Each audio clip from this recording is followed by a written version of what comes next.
circumstances of not. Oh, you said you welcomed it. Sorry, I misheard you. So, Mr. Speaker, I apologise to the honourable gentleman. I'm so used to criticism from the party opposite that rare outbreak of consensus passed me by. I can give him my total assurance that we will be marking this jubilee with full throttle joy and celebration, and my right honourable friend will be coming forward with some very innovative ideas of how we will mark it, especially in Northern Ireland. Greg Smith. Number 3, sir. Minister. Mr. Speaker, with permission, I will answer questions 3 and 5 together. And may I say especially to my honourable friend from Buckingham, it's particularly good to see him in his place today. Mr. Speaker, I recently attended the Northern Ireland Day at the Dubai Expo, where I met many Northern Irish businesses already exporting globally, including White's Oats, Hiverco and Greenfields. And we had the opportunity to meet with 2 sovereign wealth funds who I'm pleased to report to the House have accepted our invitation to come to Northern Ireland and look at the opportunities of investing in Northern Ireland as part of their programme of investing in the United Kingdom. Thank you, Mr. Speaker. I'm grateful to my right honourable friend for that answer. Thanks to our exit from the European Union, the United Kingdom is able to strike trade deals around the world without being constrained by the bureaucrats in Brussels. So can my right honourable friend assure me that he is working with his colleagues in the Department for International Trade to ensure that businesses in Northern Ireland who export their products are given full and due consideration in all trade deal negotiations? I'm grateful, Mr. Speaker, to my honourable friend. I can assure them that as a former Minister of State for Trade Policy, I bring that worldview to my role as Minister of State in Northern Ireland. The short answer to his question is yes. I'm delighted that we've now opened a new Department for International Trade hub in the heart of Belfast. I've met recently with the Economy Minister Gordon Lyons at the Northern Ireland Showcase. We've introduced the Economy Minister Gordon Lyons to the President of the Board of Trade before Christmas. We put £8 million into Invest NI to help them promote Northern Ireland abroad. Northern Ireland is an integral part of the United Kingdom's offer to the world and will benefit fully from our international trade agreements. Colin Eastman. While it's obviously important to bring investment into Northern Ireland, my constituents in Derry are struggling right now with soaring energy bills. Right down the border, a mile across the border, the Irish government is cutting vehicle excess duty by up to 20% for petrol and diesel. This government are very keen and very quick to raise NI contributions. They're also very quick to cut universal credit. Will they be quick to cut vehicle excise duty to save people from the soaring costs that are crippling home budgets? I'm grateful to the honourable gentleman, Mr. Speaker. Look, on the 3rd of February this year, the government announced that the Northern Ireland Executive will receive an additional £250 million to help it support households with the cost of living. He mentions tax changes. It would be imprudent of me as a junior minister to comment ahead of the Chancellor making statements to the House. Sunderland. Mr. Speaker, thank you. It was a real pity that we couldn't land the return of the World Rally Championship to Belfast in 2022. Could the Minister please confirm that we're going to pull out all of the stops for 2023? Yes, Mr. Speaker, I can. We did extensive work with the Department for the Economy. The member for North Antrim was heavily involved in lobbying on that. We think it will be a great thing to bring Northern Ireland, and we are determined to build on the work that we have already done to see if that is possible next year. Hilary Benn. Thank you very much indeed, Mr. Speaker. Last week, with members of the UK Trade and Business Commission, we were in Northern Ireland where we heard from a major supermarket about the impact that the protocol could have in the future if the grace periods no longer exist. I listened carefully to the Secretary of State's answer to his honourable friend earlier when he suggested an SPS as the way forward. Could we just be clear that the government is seeking an SPS agreement with the EU, which does differentiate between the goods that are at risk of going into the EU and those which are not? Well, firstly, can I say to the right honourable gentleman, who I hold in high regard, I was delighted that he was in Northern Ireland to hear first-hand some of the challenges that Northern Ireland is facing. What we are seeking with the protocol, and we've been very, very clear, the Secretary of State, the Foreign Secretary and the Prime Minister, is to take the protocol back in its application to how it was intended. And it says in the protocol, the application of the protocol should impact as little as possible on the everyday lives of communities in Northern Ireland. It also references the importance of maintaining the integral place of Northern Ireland in the United Kingdom's internal market. The disruption that the implementation of the protocol is having in Northern Ireland is not sustainable, which is why the government is committed to finding a negotiated solution. Shadow Minister Tony Antanliatse. Thank you, Mr. Speaker. On inward investment, Mr. Speaker, the realisation of the redevelopment of Casement Park, a third sporting stadium in Belfast, would give Northern Ireland the opportunity to host sporting events on an international stage and bring communities together. What input or influence, if any, has the Secretary of State on this and his Minister? And the £1.2 billion that the Northern Ireland Executive have returned to the Treasury since 2016, could this be used to realise such projects for Northern Ireland? Minister. Well, Mr. Speaker, I welcome the comments from the Labour front bench. We look at a whole range of opportunities for investment in Northern Ireland, to give Northern Ireland the opportunity to attract inward investment, to be able to host international events. That's going to be a core part of what we're able to do through levelling up. It's also a key thing the Secretary of State and I have been driving through our city and growth deals to help Northern Ireland, help communities in Northern Ireland attract that investment that creates jobs and prosperity, which is the best way to underpin peace. Rob Butler. Number 7, Mr. Speaker. Christie. Thank you, Mr. Speaker. The Northern Ireland Ministers' Elections and Petitions and Concern Act was specifically designed to improve the sustainability of the Northern Ireland institutions. The benefits do include allowing more time and space for the formation of the Executive following an election or the resignation of the First or Deputy First Minister. Butler. Mr. Speaker, I was pleased to serve on the Bill Committee for this legislation, and it's now clear that it was timely given the recent resignations of Northern Ireland's First Minister and Deputy First Minister. Can my right honourable friend assure me that he's emphasising to Northern Ireland's political parties that they all need to play their part to work together to achieve stable, devolved government?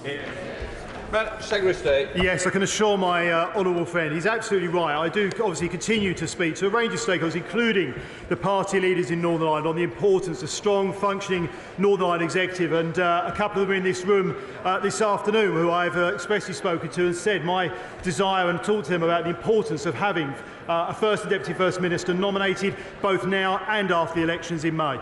Stephen Furry. The government has been clear that it wants to legislate for the language and culture package of NDNA before the Assembly rises for its election. That is only 2 weeks away now. Is that pledge still going to happen in the next 2 weeks?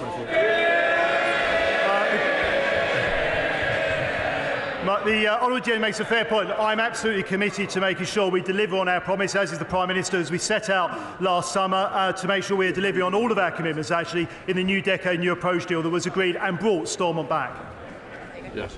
Before we come to Prime Minister's questions, I would like to point out that the British Sign Language interpretation of proceedings is available to watch on Parliament Live TV. We now come to questions to the Prime Minister.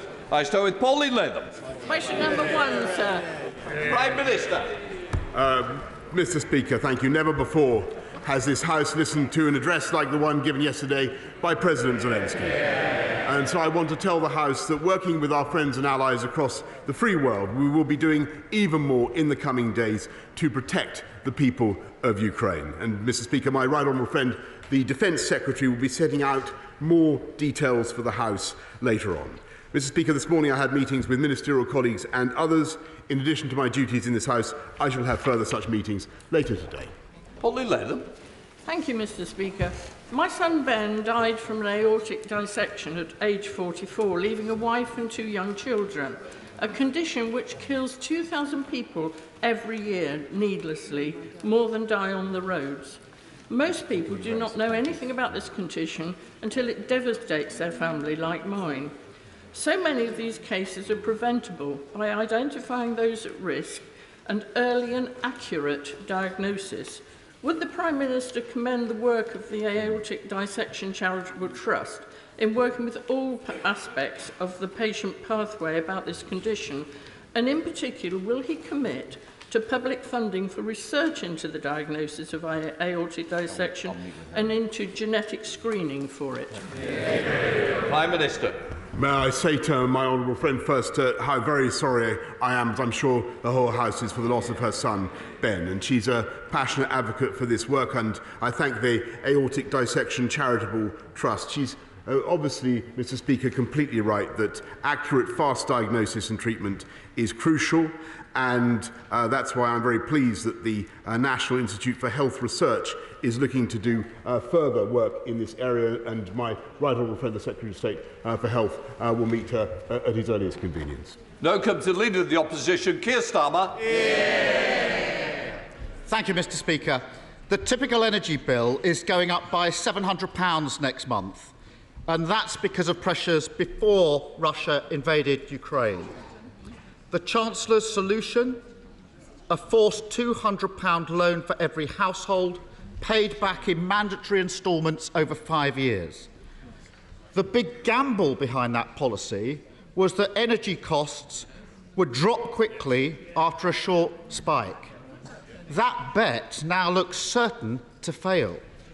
When will the Prime Minister force the Chancellor into a U-turn? Prime Minister.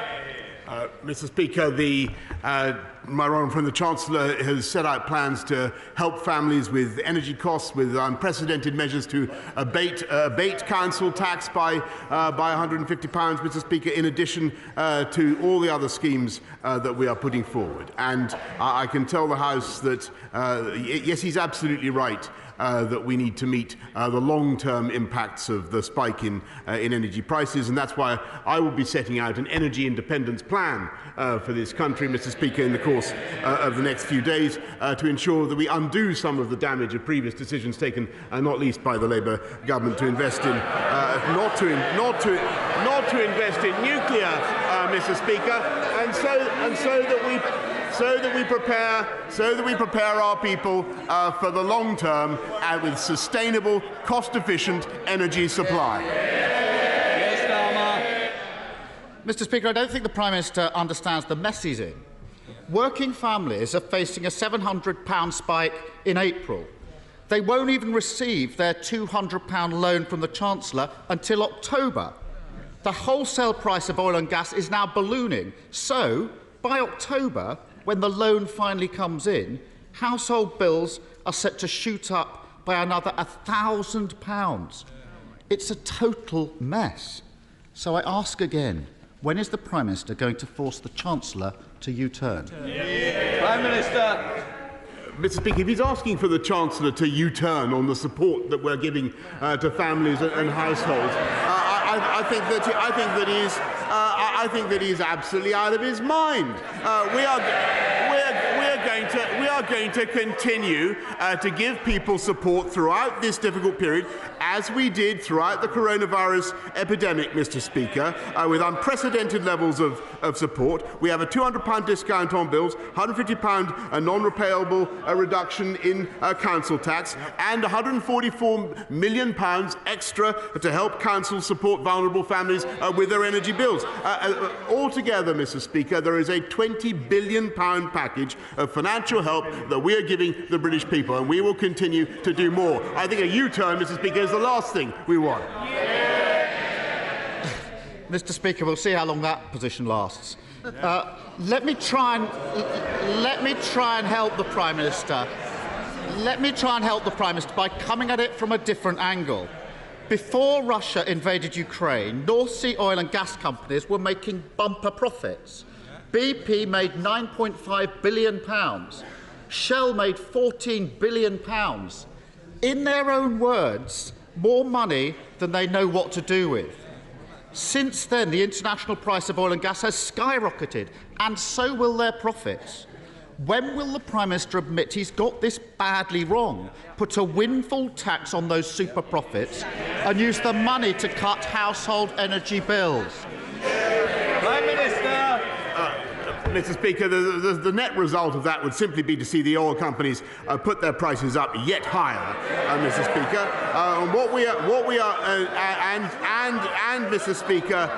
Mr. Speaker, make it more difficult for them to do what we need them to do, and which I think, by the way, Mr. Speaker, they are doing very responsibly at the moment, and that is divesting from dependence on Russian oil and gas.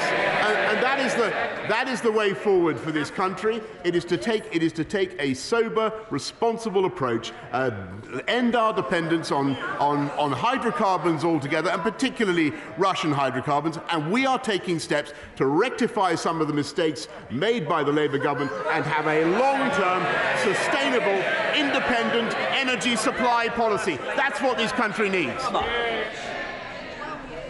Protecting energy profits, not working people. Doesn't that say it all?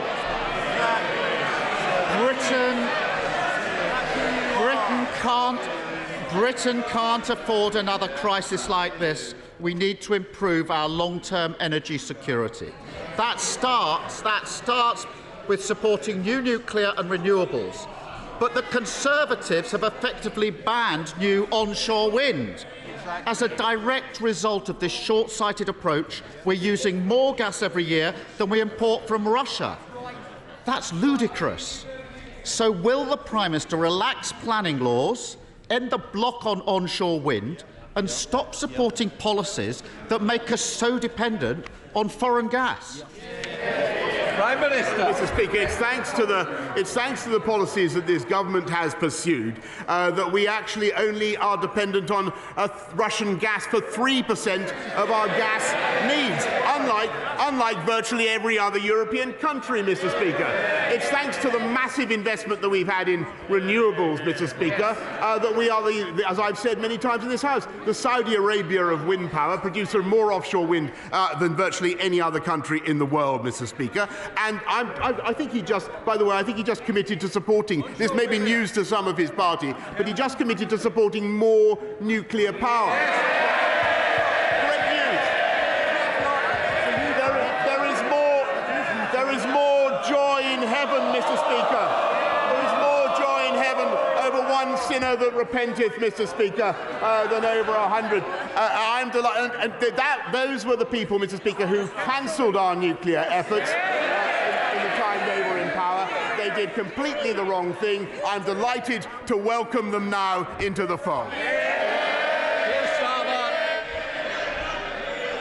Come off it. Labour is pro-nuclear. This Prime Minister can't get a single brick laid of a new nuclear plant. Energy security isn't just about supply. It's also about reducing demand. Our housing stock is the least efficient in Europe.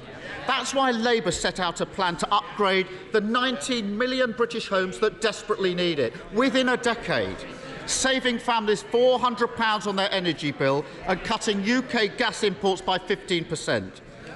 Whereas all the government have is a failed policy. Taking all their announcements together, it will take 75 years to deliver the upgrades that we need.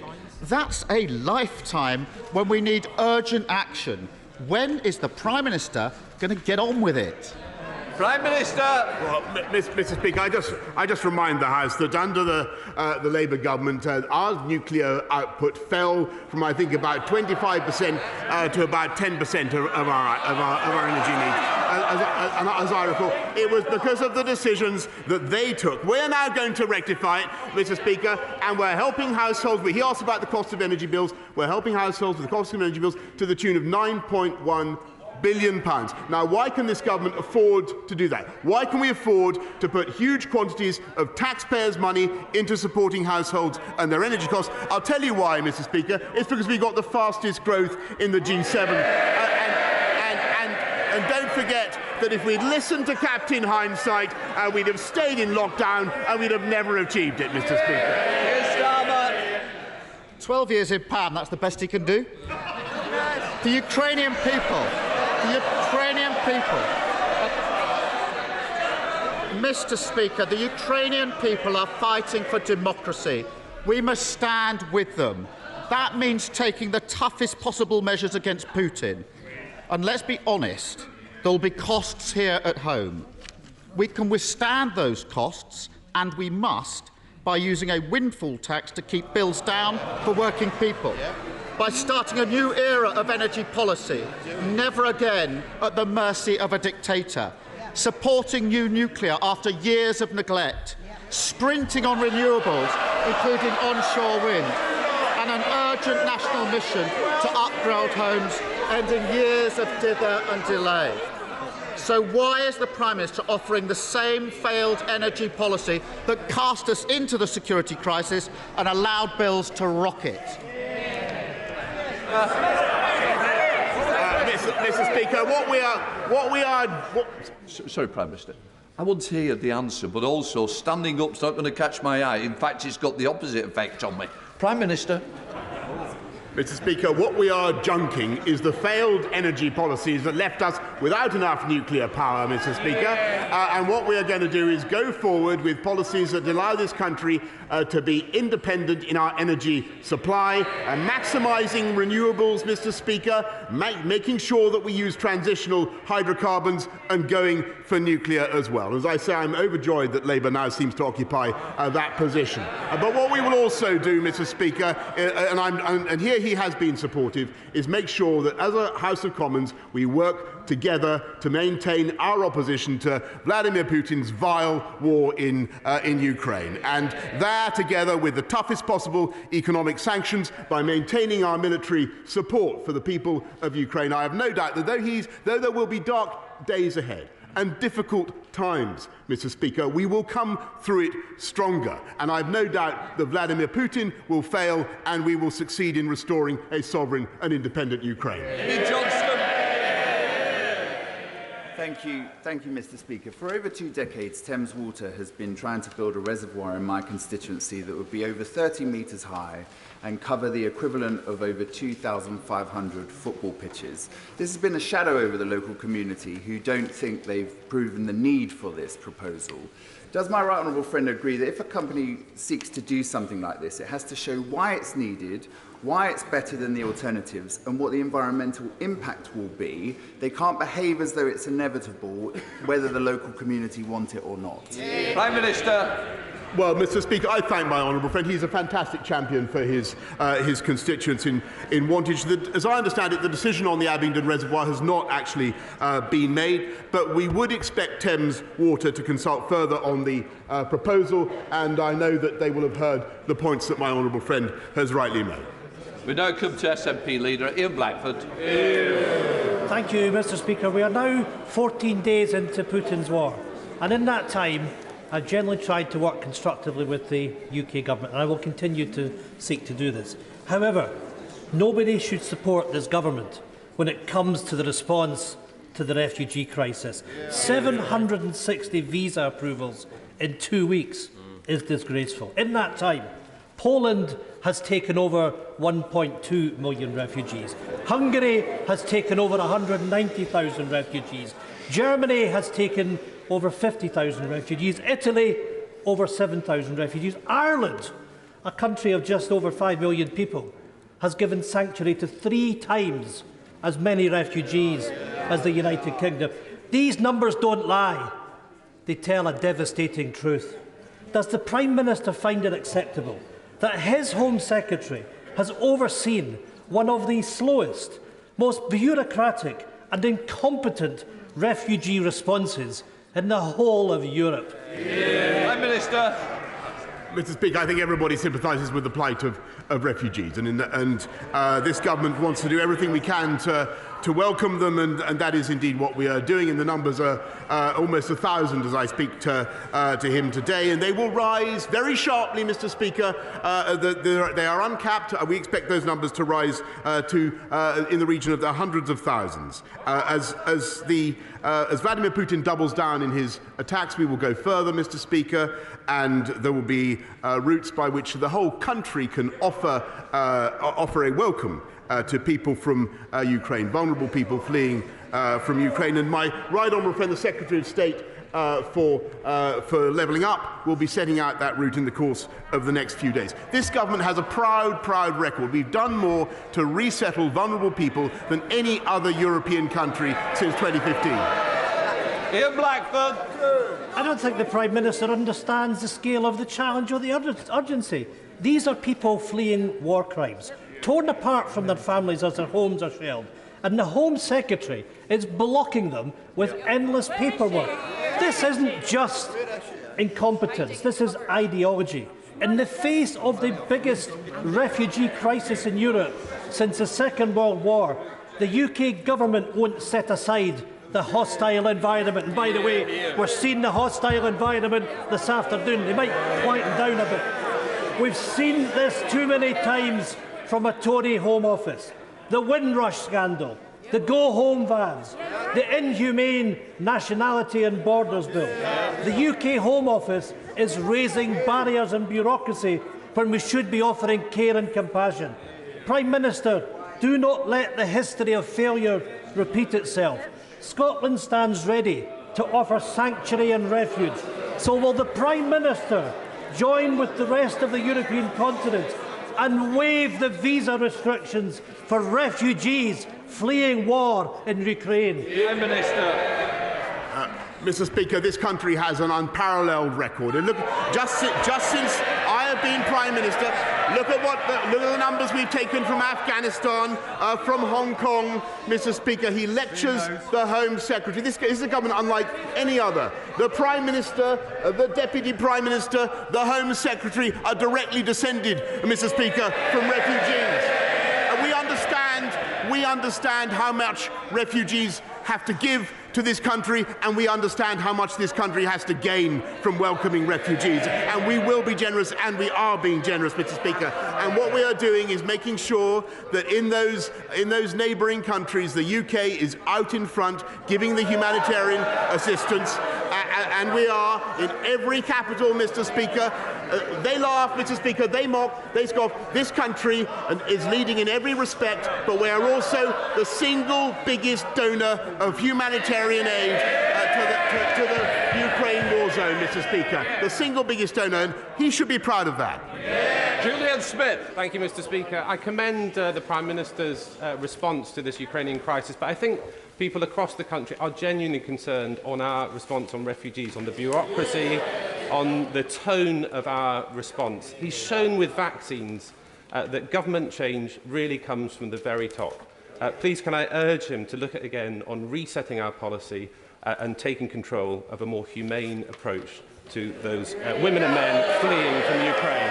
I thank him very much. He will have. I thank him very much. I thank him for all the work that he does in this area. But I hope he will have heard what I've just said in my earlier answer to the leader of the SNP, which is, Mr. Speaker, that this government is, I think, unlike any other in our understanding of what refugees can give and the benefits to this country. And we've done more than any other to resettle vulnerable people since 2015.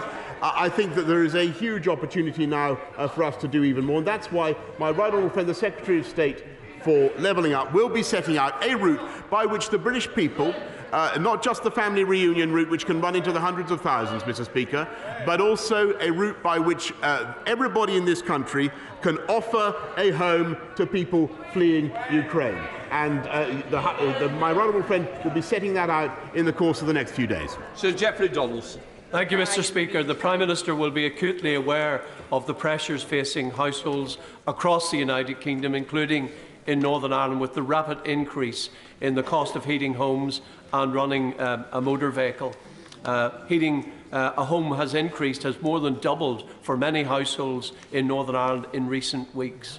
Will the Prime Minister commit to bring forward a package of measures designed to help households, including a cut in VAT on home heating fuel, reducing or cutting excise duty on fuel for motorists? And will he ensure that those measures apply to Northern Ireland, where the Northern Ireland Protocol once again presents a problem in this government taking control over the affairs of all of the United Kingdom? Will the decisions that the Treasury take apply to the whole of the United Kingdom? Prime Minister.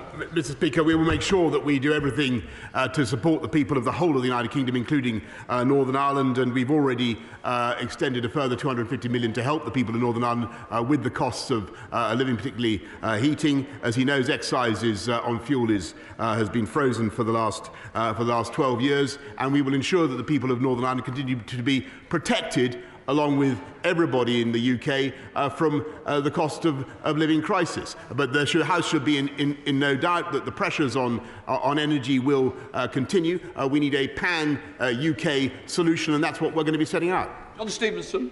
Thank you, Mr. Speaker. Prime Minister, the world has changed. Energy security is vital, but so too is food security. Our food and drink manufacturers and those in the food chain proved their worth during the pandemic.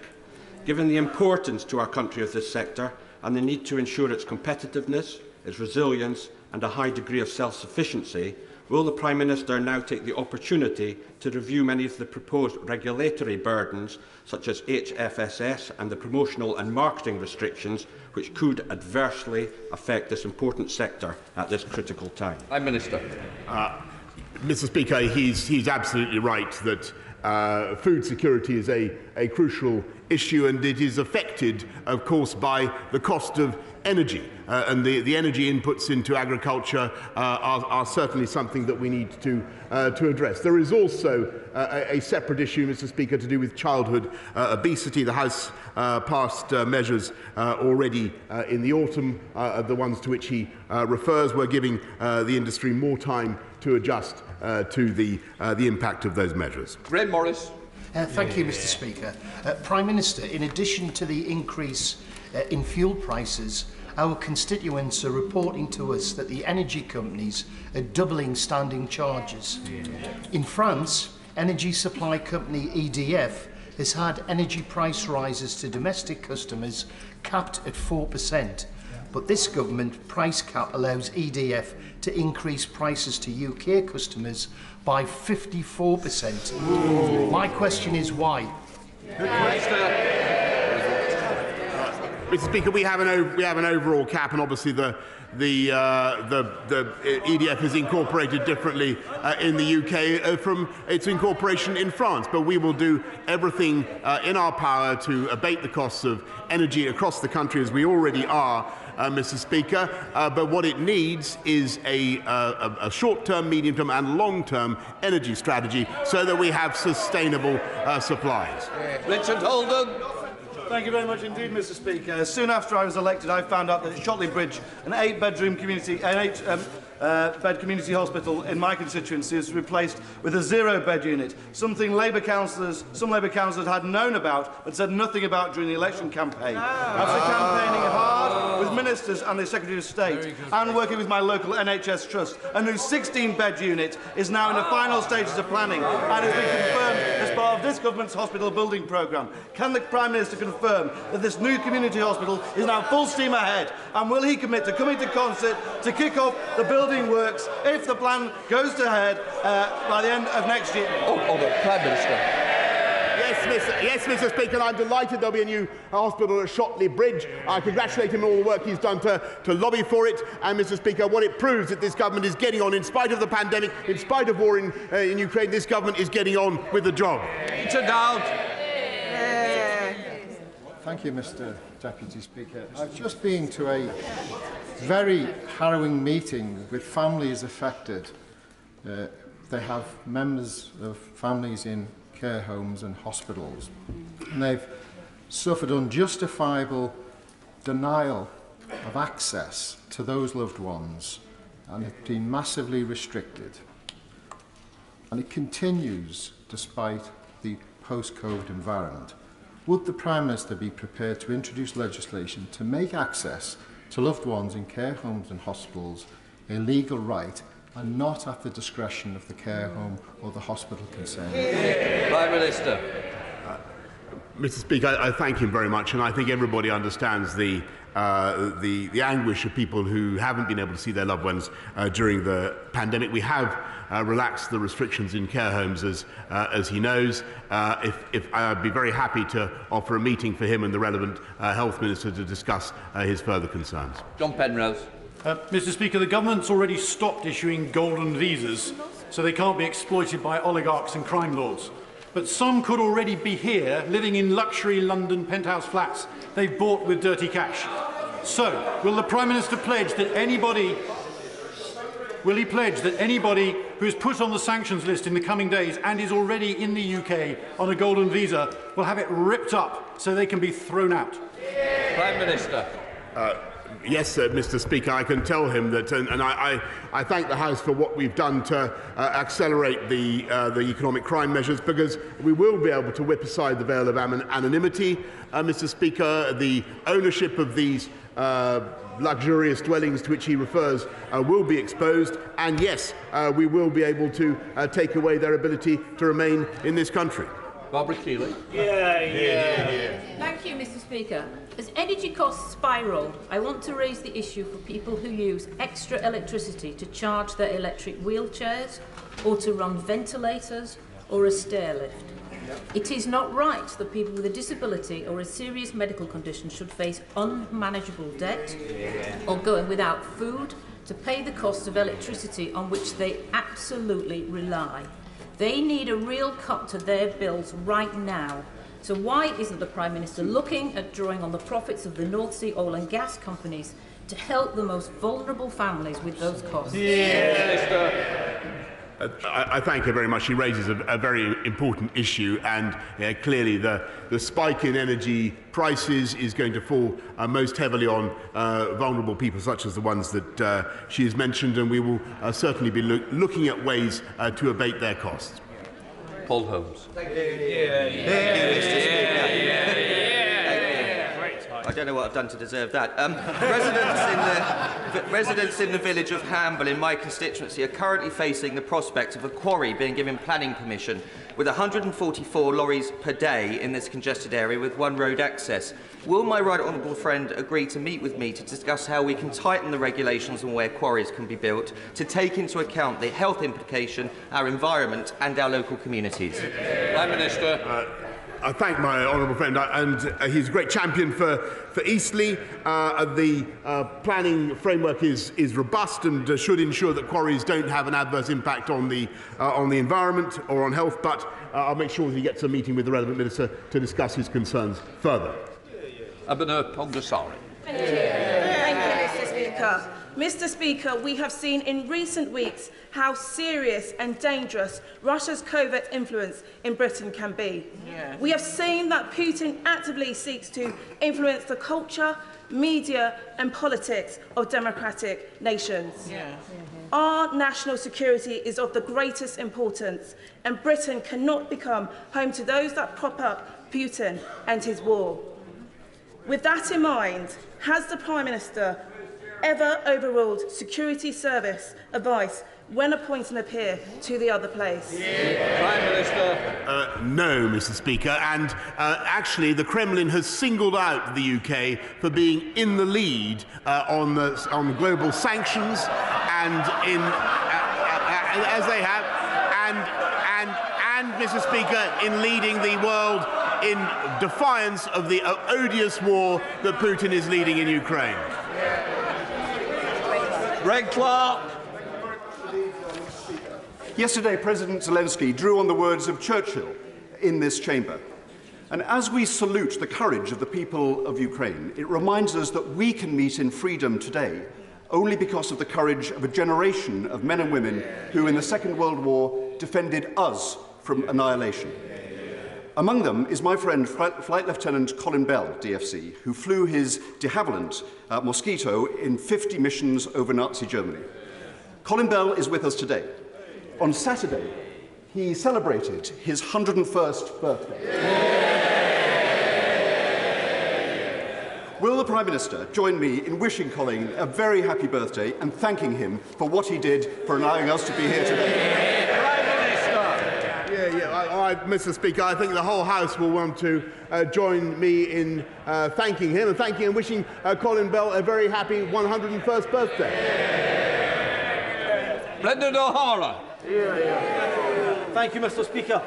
People across these islands have displayed remarkable generosity, including in Argyll and Bute, where Oban Helps Ukraine have been overwhelmed by donations of money, of clothes and of offers of shelter. Sadly, this government's reluctance to allow fleeing women and children to come here lags far behind the desire of the people here to provide them with a roof and a bed. Doesn't the Prime Minister fear that when this war is concluded, and despite whatever else it may have done, that his government will stand accused of lacking the one thing the Ukrainian people needed most, basic humanity. Prime Minister. Mr. Speaker, I really don't think that question reflects the views of people around the world, and nor does it, Mr. Speaker, does it reflect reality, because this government has done more than any other European country to support people by way of direct bilateral humanitarian aid, Mr. Speaker, and we have two very generous schemes for allowing people to come to this country. This is a government that believes in welcoming people fleeing from zones of conflict. And, Mr. Speaker, if he shakes his head, look at our record. Look at what we've done. Just in the last 2 years, and he should be proud. He should be proud of what we've done. Maynard. Thank you, Mr. Speaker. We were pleased to welcome both the Prime Minister and the Secretary of State to Blackpool the day after the launch of the Doubling Up White Paper.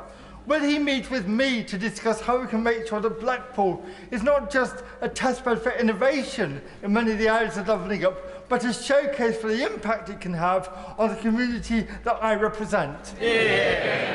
I thank him for his wonderful work in Blackpool for communities he represents, and it was fantastic to be with him and to see the increase, the extension and the upgrading of the tram network in Blackpool, Mr. Speaker, that will help to drive the economy and help to bring high-wage, high-skilled jobs in just the way that we hope to do that across the whole of the UK as we get on with levelling up. Ed Davey. Speaker, in the months before World War II, the UK took in over 60,000 Jewish refugees fleeing Nazi persecution. Over half a century ago, we took in over 27,000 Ugandans expelled by Idi Amin. Since then, we've taken Tamils escaping civil war, Bosnians escaping genocide, and Syrians escaping Assad. But this week, the Home Office turned away hundreds of Ukrainian refugees escaping Putin's bombs because they didn't have the right paperwork. Can the Prime Minister not see that this flies in the face of our country's proud tradition of providing sanctuary? And since the Home Office clearly isn't up to the task, will the Prime Minister send in armed forces personnel to speed up the process so Ukrainian refugees can come here quickly and safely? Prime Minister. Mr. Speaker, I thank him very much, and the whole House wants to do as much as we can and as fast as possible. But what he says about the UK is, I'm afraid, completely wrong, Mr. Speaker, because we have visa centres open in Warsaw, in Budapest, in Prague, in Jeszczał, in Poland, in Chisinau, in Moldova, Bucharest, and elsewhere, Mr. Speaker. We've already got 1,000 people in under the existing scheme. That number will climb very sharply, Mr. Speaker. Look at what we've done already. 15,000 from Afghanistan, 104,000 applications from Hong Kong Chinese, and I think there were about 25,000 from Syria. No one has been turned away, Mr. Speaker. That is simply, we want to be as generous and Mr. Speaker. It is important to have checks. Let me make this point to the House, because I think people need to understand. There are some people, Mr. Speaker, who would like to dispense with checks altogether and simply to wave people through. And I've got to say, and I hear the voices on the benches opposite. I do think that is irresponsible, and that is not the approach that we should be taking. The Schengen countries have a different arrangement. We must be in no doubt, as I said in answer to a previous question, the Kremlin has singled out this country for the approach that we are taking. Vladimir Putin, and we know how unscrupulous Putin can be in his methods. It would not be right, Mr. Speaker, to expose this country to unnecessary security risk, and we will not do it, Mr. Speaker. We are going to be as generous as we can possibly be, but we must have checks. Billy. Mr. Speaker, my community in Tipton came together on Sunday to commemorate the 100 years since the devastating explosion of the Dudley Port munitions factory and the 19 girls who were recklessly murdered by the owner of that factory. Now, in the Black Country, it's vital that we acknowledge both the pride but also the pain of our industrial heritage. And can I ask my right honourable friend, therefore, to reaffirm his commitment today to the Black Country, to ensure that we honour that legacy of those girls in that factory in Dudley Port 100 years ago. And the one way that my right honourable friend can do that for my community in Tipton is to come to Tipton, Mr Speaker, and see that beating heart of the Black country who will welcome him with open arms. Well, Mr Speaker, long ago, when I was a reporter, Tipton was on my beat many years ago, and wild horses wouldn't keep me away from Tipton. I'll be back. Ronnie Cowan's final question. Thank you, Mr Speaker. Prime Minister, I have a constituent whose elderly parents are seeking refuge in the United Kingdom from Ukraine. Her parents are both in their 80s. They've made it to Hungary. They went to the visa application centre, as instructed by the Home Office hotline, and they were told, come back on the 22nd of March. Then, and only then, will their biometrics be processed. That is a harsh reality, no spin, no subterfuge. Prime Minister, when will refugees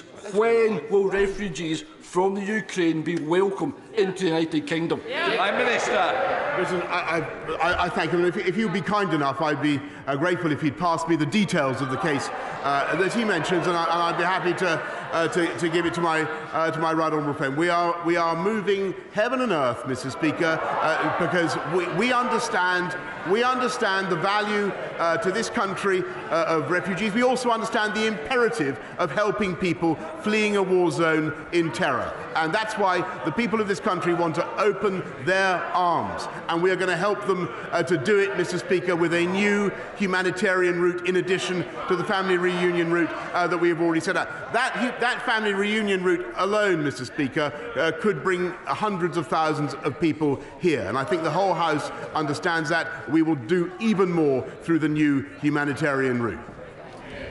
That's the end of Prime Minister's questions. Please leave quietly. All right, John.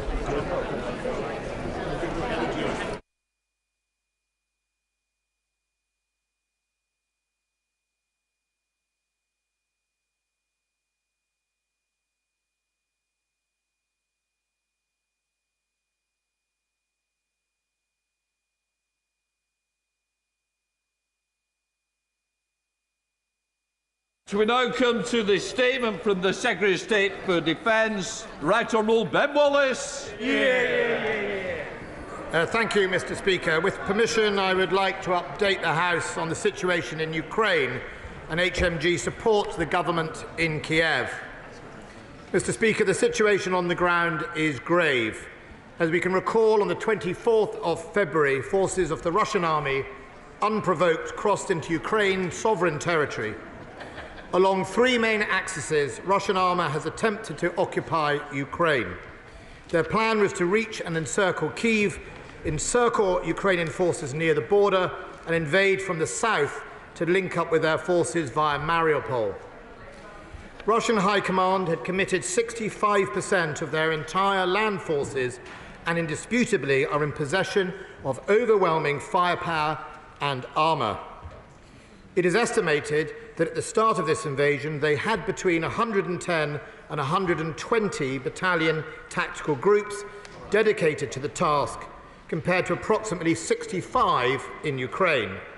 Their missile stocks gave them even greater strength to reach Ukraine at distance. However, what they did not possess, and still do not, is the moral component so often needed for victory. Mr. Speaker, after 14 days of the war, according to the Ukrainian General Staff, at the 6th of March, Russian casualties were assessed to include 285 tanks, 985 armoured fighting vehicles, 109 artillery systems, 50 multiple launch rocket systems, 44 aircraft, 48 helicopters, and 11,000 soldiers who have lost their lives needlessly. There are numerous reports of surrenders and desertions by the ever-growing, disillusioned Russian army. But to be clear, Mr. Speaker, these are Ukrainian figures, and I have to caution the House that we have not verified them by defence intelligence or other means. Of the initial Russian objectives, I can announce to the House that it is our assessment that they have been successful in achieving only one. And while Russian forces are in control of Kherson, Melitopol, Berdyansk in southern Ukraine, they currently encircle the cities of Chernihiv, Sumy, Kharkov and Mariupol, but are not in control of them. In addition, Mr. Speaker, their first-day objectives of targeting Ukrainian air defence has failed, preventing total air dominance. The Ukrainian armed forces have put up a strong defence while mobilising the whole population. President Putin's arrogant assumption that he would be welcomed as a liberator has deservedly crumbled as fast as his troops' morale.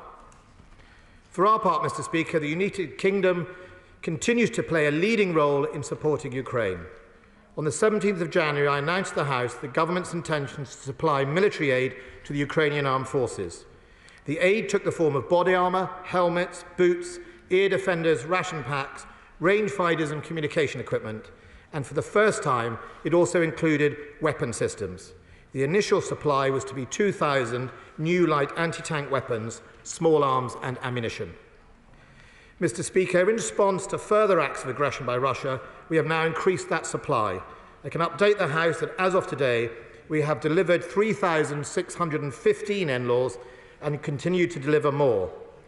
We will shortly be starting the delivery of small consignment of anti-tank Javelin missiles as well. I want to assure the House that everything we do is bound by the decision to supply defensive systems and are calibrated not to escalate to a strategic level. Britain was the first European country to supply lethal aid, and I was pleased that not long after a military aid donor conference I held on the 25th of February, that many more countries decided to do the same. From right across Europe, the donations came. In particular, I want to highlight the Netherlands, Sweden, Finland, Denmark, Poland, Romania, the Baltic states, Belgium and Slovenia for their leadership. And we should not ignore the significance of the German government in joining us in a change of stance and donating such aid. Donations, Mr. Speaker, are not enough. The delivery of aid to the front line is just as important. Here again, Britain is leading, because alongside Canada, the United States and Sweden, we have invested in building Ukrainian military capacity since 2015, and we find ourselves able to coordinate the delivery alongside our partners. As the conflict intensifies, Mr. Speaker, the Russians are changing their tactics, and so the Ukrainians need to too. We can all see the horrific devastation inflicted on civilian areas by Russian artillery and airstrikes, indiscriminate and murderous. It is vital, therefore, that Ukraine maintains its ability to fly and to suppress Russian air attack. To date, the international community has donated over 900 man-portable air defence missiles and thousands of anti-tank guided weapons of varying types, as well as various small arms. But the capability needs strengthening.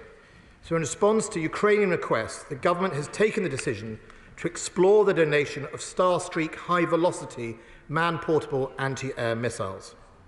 We believe that this system will remain within the definition of defensive weapons, but will allow the Ukrainian force to better defend their skies. We shall also be increasing the supplies of rations, medical equipment and other non-lethal military aid. As with any war, the civilian population is suffering horrendous hardships. According to the Ukrainian Ministry of Education, 211 schools have been damaged or destroyed, and media footage shows Russian strikes hitting kindergartens. The Chernihiv Regional Administration reported that Russian Air Force was employing FAB 500 unguided bombs against targets in the city. And according to Human Rights Watch, civilians in Mariupol have now been without water and power for almost a week. President Zelensky talked of children dying of thirst. Today, the estimated number of Ukrainian civilians killed or injured now stands at over 1,000. The true figure is expected to be much higher, and I'm afraid worse is likely to come. It is for that reason that the UK will increase its funding for Ukraine to 220 million, which includes 120 million of humanitarian aid. This will make the United Kingdom the single biggest bilateral humanitarian donor to Ukraine. We're also supporting humanitarian work with the Polish and Romanian governments on the borders.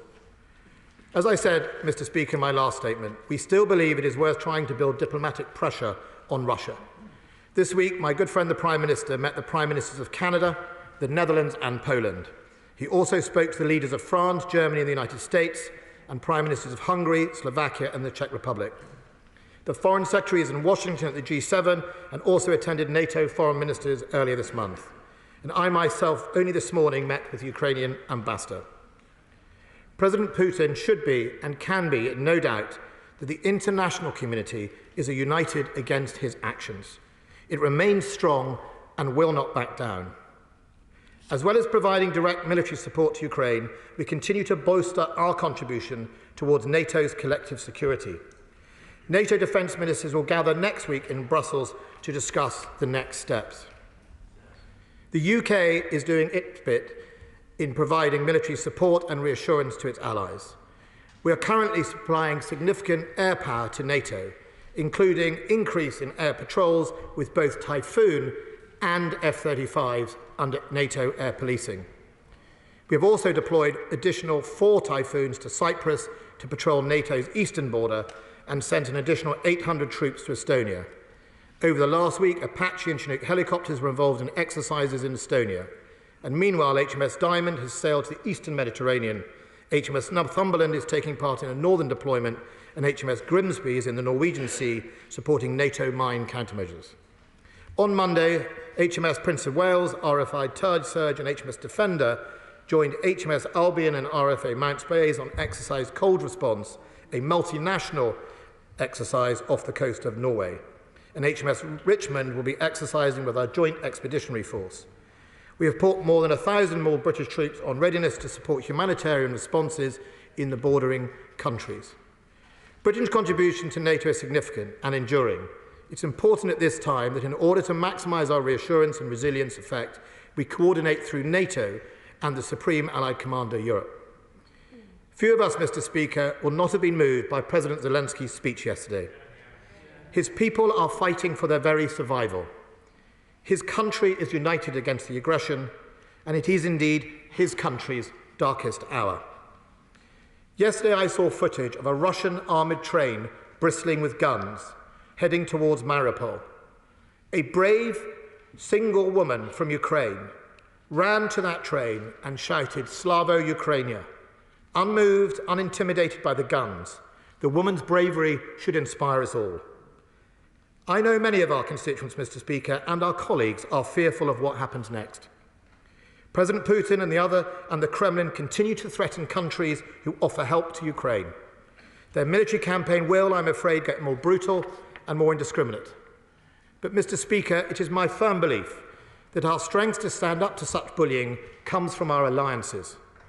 As long as we stand united, both as a House and as the international community, then the Kremlin's threats cannot hurt us. We should take strength from the peoples right across Europe who are standing shoulder to shoulder to protect our values, our freedom, our tolerance, our democracy and our free press. That is our shield. Yeah. We now come to the Shadow Secretary of State, John Healey. Thank you, Mr. Speaker, and can I thank the Defence Secretary and his team for the way that he's kept members on all sides updated and informed, and I thank him for his statement this afternoon. Mr. Speaker, President Zelensky spoke for his country when he told us yesterday, "We will not give up and we will not lose." His address, like his leadership, was deeply moving, deeply inspiring. Ukrainians are showing massive bravery, both military and civilians alike, and we must do all we can to support their resistance. So the government has Labour's full backing for military and intelligence assistance to Ukraine to defend itself. And I welcome the Defence Secretary's statement today, the detail of the further weapons and equipment that Britain has been able to provide Ukraine to defend itself. I welcome the role we're playing in coordinating help from other countries to Ukraine. Can I urge him to conclude the examination he's now giving to the provision of Starstreak missiles as quickly as possible? These are exactly the sort of ground-to-air missiles needed to defend against Russian air attacks. Can I ask him more broadly, are these supplies to Ukraine solely from our UK stockpiles? Is the MOD purchasing also from other countries to respond to Ukrainian requests? And have other non-NATO, non-European countries with weaponry or well-trained air forces yet been involved? Mr. Speaker, it's clear that President Putin miscalculated on the resolve of the Ukrainian military and on the strength of his own Russian forces. Putin planned for a short campaign without the provision of logistics for protracted fighting and occupation. So what is the MOD's assessment of how far the Russians have now rectified this? And I think he said 65%, but could he confirm what proportion of Russian forces that were on Ukraine's borders and off her coast have now been deployed into Ukraine? This is only still week 2. Russia has such crushing firepower, Putin has such utter ruthlessness, that we must expect more than one of his military objectives to be taken over the next few weeks. We must expect greater brutality with still further civilian casualties. And our thoughts and our prayers are with the residents of Kiev and those other great Ukrainian cities as they face encirclement and bombardment from Russian forces.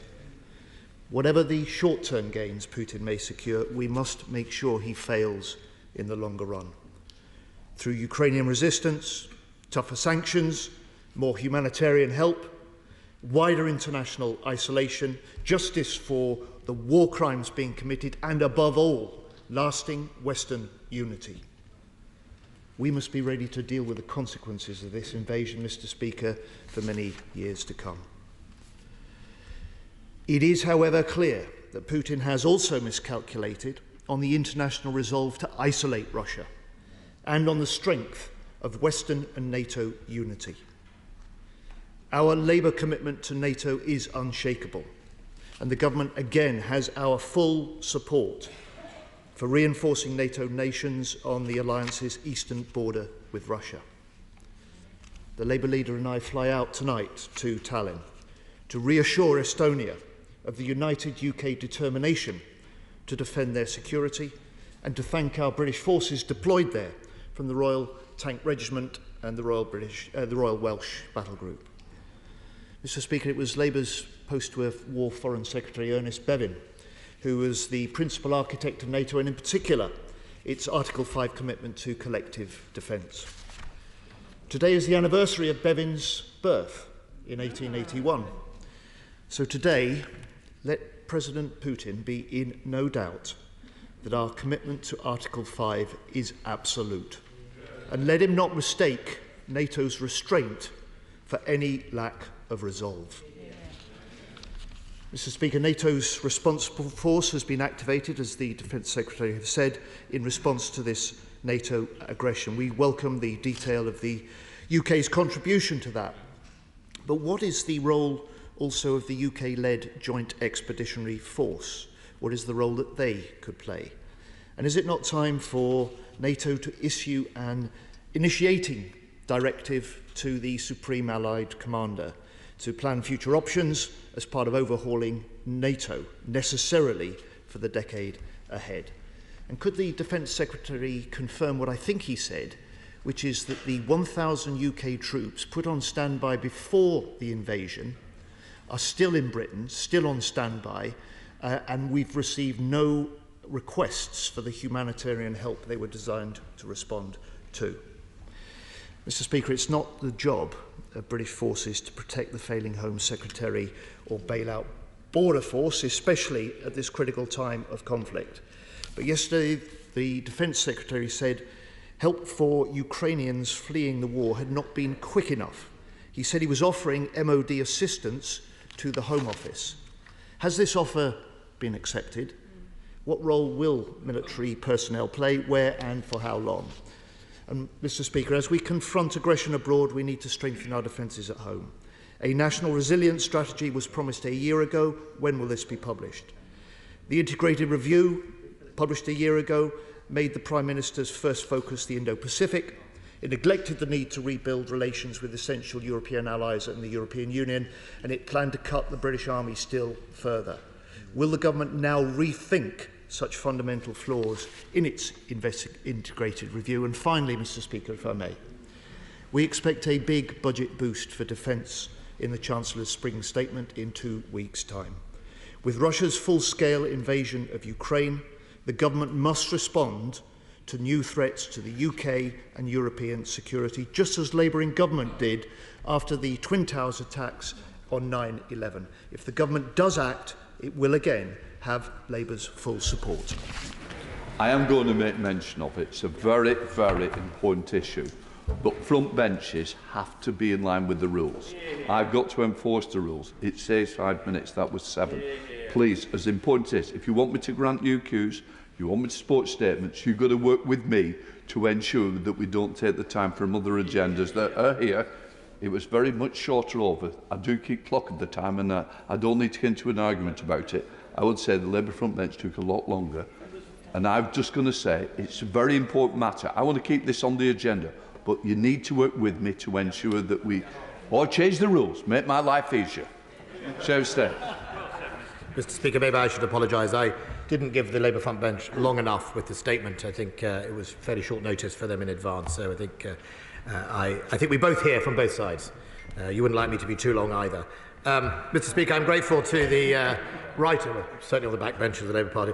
Mr. Speaker, the right honourable gentleman makes some important questions, and I'm grateful for the Labour Party's support to the position that the government has taken on Ukraine. Our position actually mirrors also the international community, not just NATO members, but also members outside NATO, such as Sweden and Finland. In answer to his questions, Mr. Speaker, the stockpile, we will take them currently from our stockpile, but we will backfill them from the manufacturer where we can and when we can. We already have some on order, so I can give him that assurance. I also make sure we keep a basic level to ensure that we cover our own force protection as required. So we're not going to leave our soldiers at risk in somewhere like Estonia specifically, but nevertheless we will do make sure that we calibrate that correctly. On the issue of the MOD's assessment of the Russian forces, over 90% of those forces that are on the border have now been committed to Ukraine and inside Ukraine. And of course, we can see media reports about Belarusian forces maybe or maybe not being primed. That has had an interesting effect on Belarusian forces, with reports of desertions and senior officers refusing to join the fight. And also, I think there's something very telling about Russia's desperation at the moment. We've seen significant amounts of effort to try and bring Wagner Group into Ukraine, Wagner Group being the wholly unacceptable mercenary company responsible for all sorts of atrocities in Africa and the Middle East, and the fact that Russia is now trying to encourage them to take part in Ukraine, I think is a telling sign. It doesn't give us any comfort, but it is nevertheless a sign. In answer to the honourable gentleman's questions about Jeff, I went last week to Copenhagen to meet with my Swedish, Lithuanian and Danish counterpart as they set off to join our EFP in Estonia. The Danish have sent a company of armoured infantry that was going to be escorted across the sea by a Swedish and Danish ship, and with air cover coming from Sweden, and that was a JEF deployment. A very good example of how, in the neighbourhood of the Nordics, we come together either bilaterally or multilaterally to make sure that we can provide greater defence. After our meeting in Leicestershire, Rutland actually, a few weeks ago, we determined to have a longer programme of joint planning so we can make sure we maximise our capabilities in exercises and activity, and we will see more of the JEF, and I'm very happy to continue to keep the House absolutely informed. On Article 5, I am grateful for the reminder of Bevan's birthday. Forgive me, on this side of the House, I would not be carrying that date particularly. I am always welcome to be educated. I have some Labour in my own family, Mr. Speaker. I'm not sure they know in 1881 either. But nevertheless, the commitment to Article 5 is important. Yesterday I met my counterpart from North Macedonia, the newest member of NATO. And the thing I think is important about Britain's attitude to NATO is we're not in it for what we can get out of it. We're in it because we fundamentally believe in defending each other, whether you're big or small, and we all stand for the same values. So I was pleased to meet it. Mr. Speaker, I promise to keep members of the House informed of Ukraine no matter what happens. My team is available, Chief of Defence Intelligence is available, and I will happily continue to do either dial-ins or indeed as many briefings as possible, both at Privy Council and non-Privy Council levels. On the point about the Home Office, the honourable gentleman asked the question. We have offered, the offer has been accepted in principle. There is a meeting straight after this between Defence Ministers, Home Office Ministers and Foreign Office Ministers to make sure we coordinate what assistance we can give to speed up that visa process, which I think is incredibly important to do. Just on the IR, I think it is important not to mischaracterise the IR. I know the honourable gentleman has said this before. The actual quote in the IR about Russia is, quote, "the greatest nuclear, conventional, military and sub-threshold threat to European security, to strengthen Europe, which is critical to preserving our security and prosperity of the Atlantic." The IR did not miss Europe, did not miss Russia. In fact, it squarely identified it as our main adversary, and I think it would be wrong to characterise it as everyone's off to the Pacific. Certainly, if you look at the balance of my investments, as I've made as Defence Secretary, and the investments in basing and expeditionary forces such as JEF, that is in Europe and Northern Europe as well. So I think that is incredibly important. I shall pass on details to the relevant ministry. I suspect it's the Cabinet Office in charge of the National Resilience and Strategy, and like him, I look forward to reading it. William Cash. Thank you, Mr. Speaker. May I congratulate my right honourable friend and the Government and the Prime Minister on the manner in which they're conducting themselves in relation to this dreadful invasion in Ukraine. Could I also add, having just come back from a conference in Paris, where I had the honour to lead the European Select Committee delegation in conjunction with all the other countries in the whole of Europe, how much they appreciate what we're doing here in the United Kingdom. And could I also just mention that my son actually is currently in Poland and Hungary on humanitarian work, and I trust that other people will be able to do much the same, because this is so important, not only to our constituents, but to the whole of fairness, justice in the world. I want to thank my honourable friend for everything that he's done. Yeah. So State. Can I thank my right honourable friend for his kind comments? Can I just say on the humanitarian work, it's incredibly important that we recognise this is not just a military response. The scale of the humanitarian crisis that will only grow as Russia seeks to punish the innocent for having the tenacity to stand up to them means that we have to all lean in as an international community. I would urge colleagues who have emails from numerous constituents wanting to help that we channel them in the right direction. Some of us are old enough to remember the Bosnia War, and I know from soldiers on the ground at the time, there were lots of people who meant well, who would drive out there and then find themselves putting themselves at risk, and indeed some of the forces whose job it was to protect them. So I think we just need to make sure it is properly coordinated. I'll get details for honourable and right honourable members in the House so that they can point their constituents in the right direction. Thank you. SNP spokesperson Stuart M. MacDonald. Thank you, Mr. Speaker. Can I thank the Secretary for advance sight of the statement, and like the Shadow Secretary and the Secretary of State himself, put on record how grateful we are to President Zelensky for taking the time to talk to this House yesterday. It's a moment, I'm sure, that will stay with all of us for a long, long time to come. Mr. Speaker, to the content of the statement says that the Secretary and the Department will explore the donation of these new anti-air missiles. I guess we just want to urge them to conclude that as swiftly as possible and ensure that they get there as swiftly as possible, because it is the case that as this conflict goes on, second week going into its third as it is now, Ukraine's needs will adapt, and the support we give them has to adapt with that. I do also want to ask the Secretary, because I know we talked about this before, it might actually have been with his Armed Forces Minister, the supply of satellite phones, which I know Ukraine had identified as an urgent need for 2 weeks ago. Mr. Speaker, I do also want to ask about this issue of the jets from Poland. As I understand the situation at the moment, the US has declined its involvement in that, but the Department of Defence has said it will keep it under review. Is the Secretary of State part of that discussion to keep it under review, not least given the new security and defence arrangements that the Department announced around 6 or 7 weeks ago involving Poland and Ukraine itself? And how might we expect that to develop in the coming days? Because time is not on Ukraine's side, and I appreciate the immense sensitivities around this. Mr. Speaker, like many others, I want to welcome the additional military aid, the non-lethal aid, the humanitarian support, and of course welcome all of the efforts of our constituents up and down the land in supporting Ukrainians in their time of need. On NATO, Mr. Speaker, can I ask about the forthcoming strategic concept? What sort of changes can we expect to see there? Will we, for example, see the air policing mission be reprofiled to an air defence mission? And can he talk a bit more about what the House can expect to come from that? And lastly, Mr. Speaker, because you would expect me to, just to say, on the issue of refugees, we have tried, and in fairness, the government has made it easy on many things to support the government and the front bench in its support for Ukraine in many other areas. But on refugees, we are simply standing out in Europe for all the wrong reasons. And I am pleading with the Minister, although it's not his department, to fix it and fix it soon.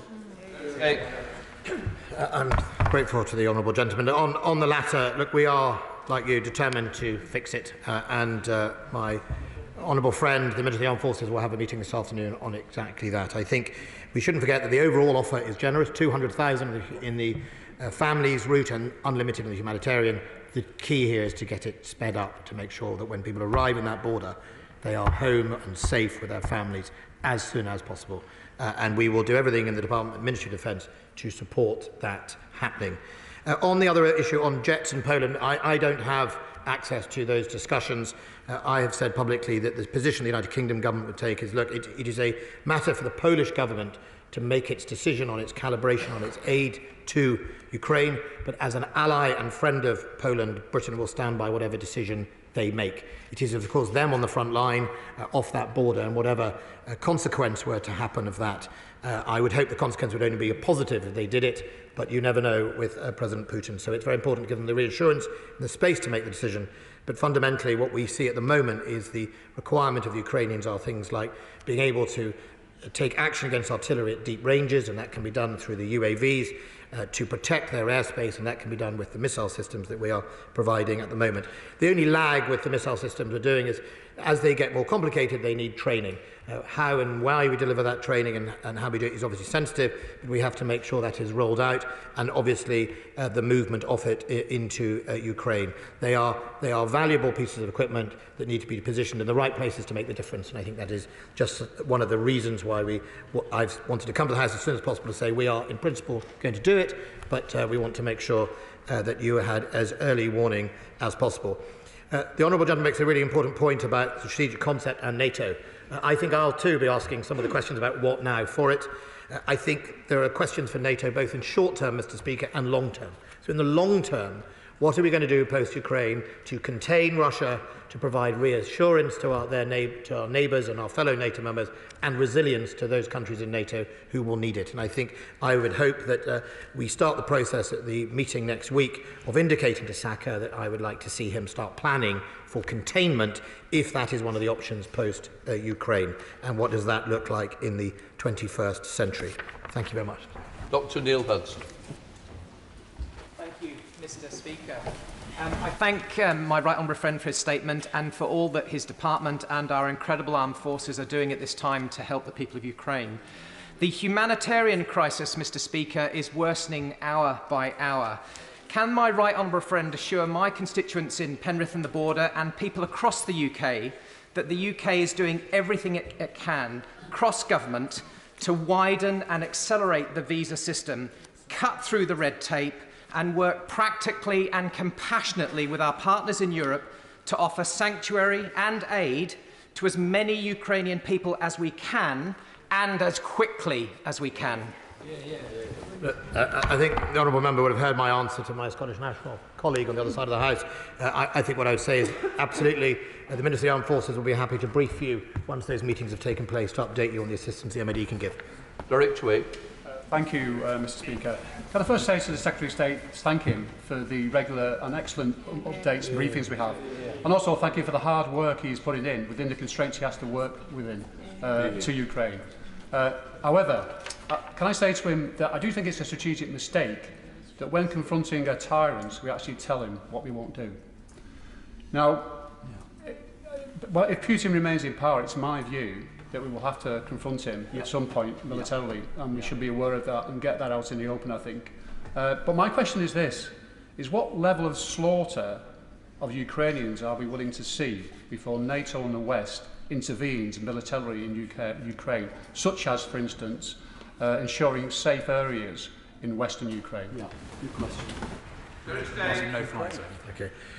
Look, I'm grateful to that honourable gentleman. Look, it is a difficult balance about when we tell people. I have to come to this House effectively to get policy permission from you before we take a different step in the weapons systems. And I think that is the right thing to do. We have to make sure it's calibrated into the right process. And I think it is important with Putin, especially as he would seek to discover things and use potentially to escalate, that we are upfront and transparent about what we're going to do. So he cannot come and try and repackage it as something, a major strategic issue. It's not an easy line. On the one hand, I would be quite happy to sometimes do this, but I think the decision about bringing the House with us on this and making sure people understand, I don't think it will be a tactical difference on the ground that I've come to the House today to tell people in advance that this is happening. Russia now has a serious problem with the international community's donations. They are at a large scale, whether they're anti-tank or Stinger missiles, that has had to change their tactics as a result. So I think it would be wrong for him to characterise this as anything other than us responding to their change in tactics, but making sure he doesn't get impunity to bomb people from the air and kill innocent victims. On the other issue around areas like humanitarian corridors and indeed no-fly zones, we just have to be careful. You have to enforce them. And in thinking about enforcing them, you have to recognise the knock-on effects of whether you trigger a wider war in Europe. Mr. Speaker, can I thank the Defence Secretary and all the ministerial team working so hard on this, and all those in main building and those in uniform throughout our armed forces responding so well to the war in Ukraine. He mentions just over 3,600 new light anti-tank weapons. They've been put to very good use, as the Defence Secretary will know. Can he reassure the House that that supply will continue and at pace? And secondly, he mentions about consideration of the surface-to-air missiles, the system Starstreak. How long will that decision-making process take? I'm grateful to my right honourable friend. First of all, the decision has been made as a sense in principle. That's why I came to the House, that we will provide them. What we've got to make sure is we provide them with the training and the capability to deliver that. Can I just thank my right honourable friend for the effort he put in to work with the Speaker to deliver the speech yesterday by President Zelensky. I cannot tell you, between the two of you, Mr. Speaker, Regan, and others, I think how important it was to hear from a man who is clearly leading his country from the front, but is also under tremendous personal threat from Russia. Leila Moran. Mr. Speaker, can I first say thank you to the Defence Secretary for the approach he takes, for being the calm voice of competence that we want to hear in this crisis. He shouldn't have to intervene in the Home Office. I'm glad he is, though, and I thank him also for stepping up where his colleagues are failing again. He will know that this is not just the right thing to do, it is strategically the important thing to do, because Putin is counting on Europe not getting the refugee crisis right, because that plays into his hands in the medium and longer term. Would he agree with my concern that if we don't get a grip on the refugee crisis soon, across the whole of Europe, including in this country, then we could well be playing into those fears? I'm grateful for the Honourable Lady for her comments. Look, one of the most important things is recognising that President Putin, and as we saw the President of Belarus, used migrant flows deliberately to divide and put pressure on our system. It's why when they did that in Belarus, literally shoving people through fences is what the Belarusians did a few months ago. We sent 100 Royal Engineers to assist the Poles to manage that issue. And I think it is incredibly important that we all think about what happens. Many of us who were warning about what Russia was going to do warned a number of countries, and actually, in fact, requested to the European... I said to the European Union, where you can add value is to plan for mass refugees in a way that we have not seen since the war. That's really important. That's where the European Union is at its best in coordinating the non-military responses. I think they've done well, but they're not the only ones who are not, they're not shielded from the criticism as well. I think we all have to do it internationally. We have to do it better. We have to do the visa bit faster. My colleagues are absolutely coming to bear to bring those assets from MOD. But we also should remember we act as a team. I'm not intervening in the Home Office. Government is a team, and we're working together as a team to deliver that. Blake Drummond. Although Putin has committed virtually all his forces he had pre-positioned, we know he has more modern equipment still to deploy. Are we able to determine whether those additional forces are ready to deploy? My honourable friend, so first of all, he has deployed some of his most modern equipment. He has gone all in, I think, as people would say, and played his full hand. You will have seen only recently a SA-22, or a Panaster anti-air medium-range missile system that has been defeated by the mud of Ukraine with a burst tyre, and it's stuck in the mud. So he has absolutely managed to, he's gone all in, he's risked some of his most important equipment, he's using significant numbers of his missile stocks, and he is taking huge risk around the wider boundaries of Russia that he is now leaving effectively thinned out from defence. Kevin Brennan. Thank you, Mr. Speaker.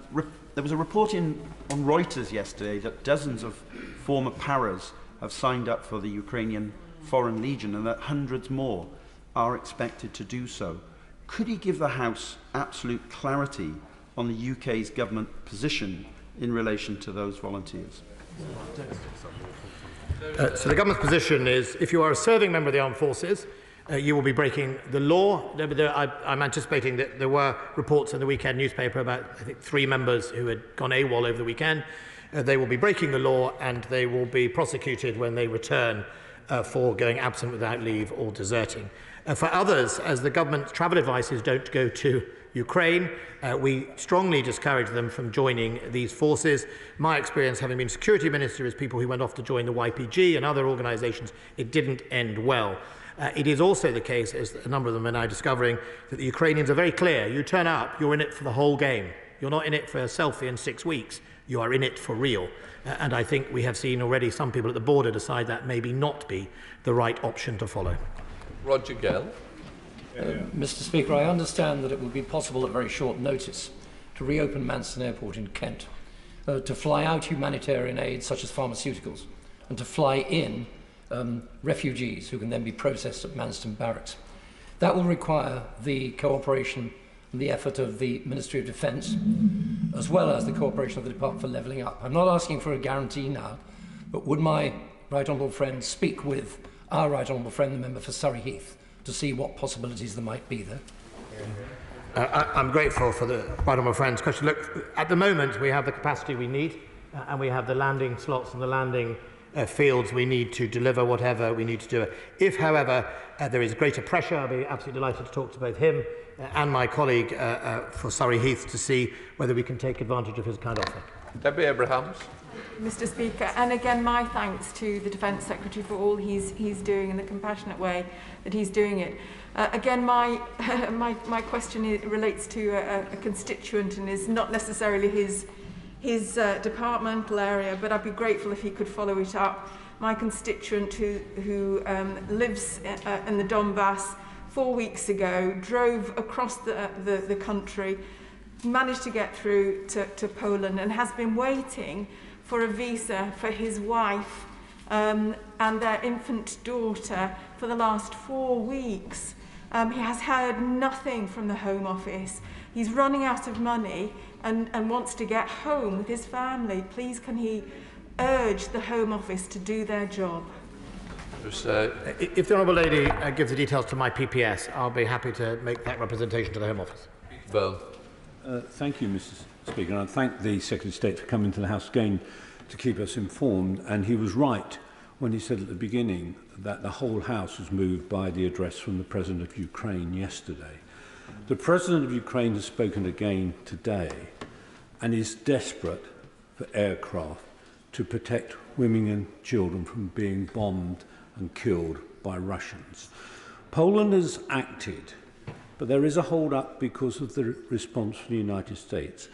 The Secretary of State did touch on this before, but could he be clear that he supports what Poland is doing, and could he put pressure on America to support that action? Look, I think what I would say is two things to my right honourable friend. Is first of all, look, I support the steps to allow Ukraine to continue to fly in its own airspace, its sovereign airspace, to deliver military effect against those massive amounts of Russian artillery that are indiscriminately killing and bombing around the country, and I think that's incredibly important. It's one of the reasons why the no-fly zone is a problem, because both sides don't fly. We need to protect anti-air capability off Ukraine. I think that's the first thing. The second thing is, what is the most appropriate tools? Obviously, the Ukrainians know, they have said what they wish.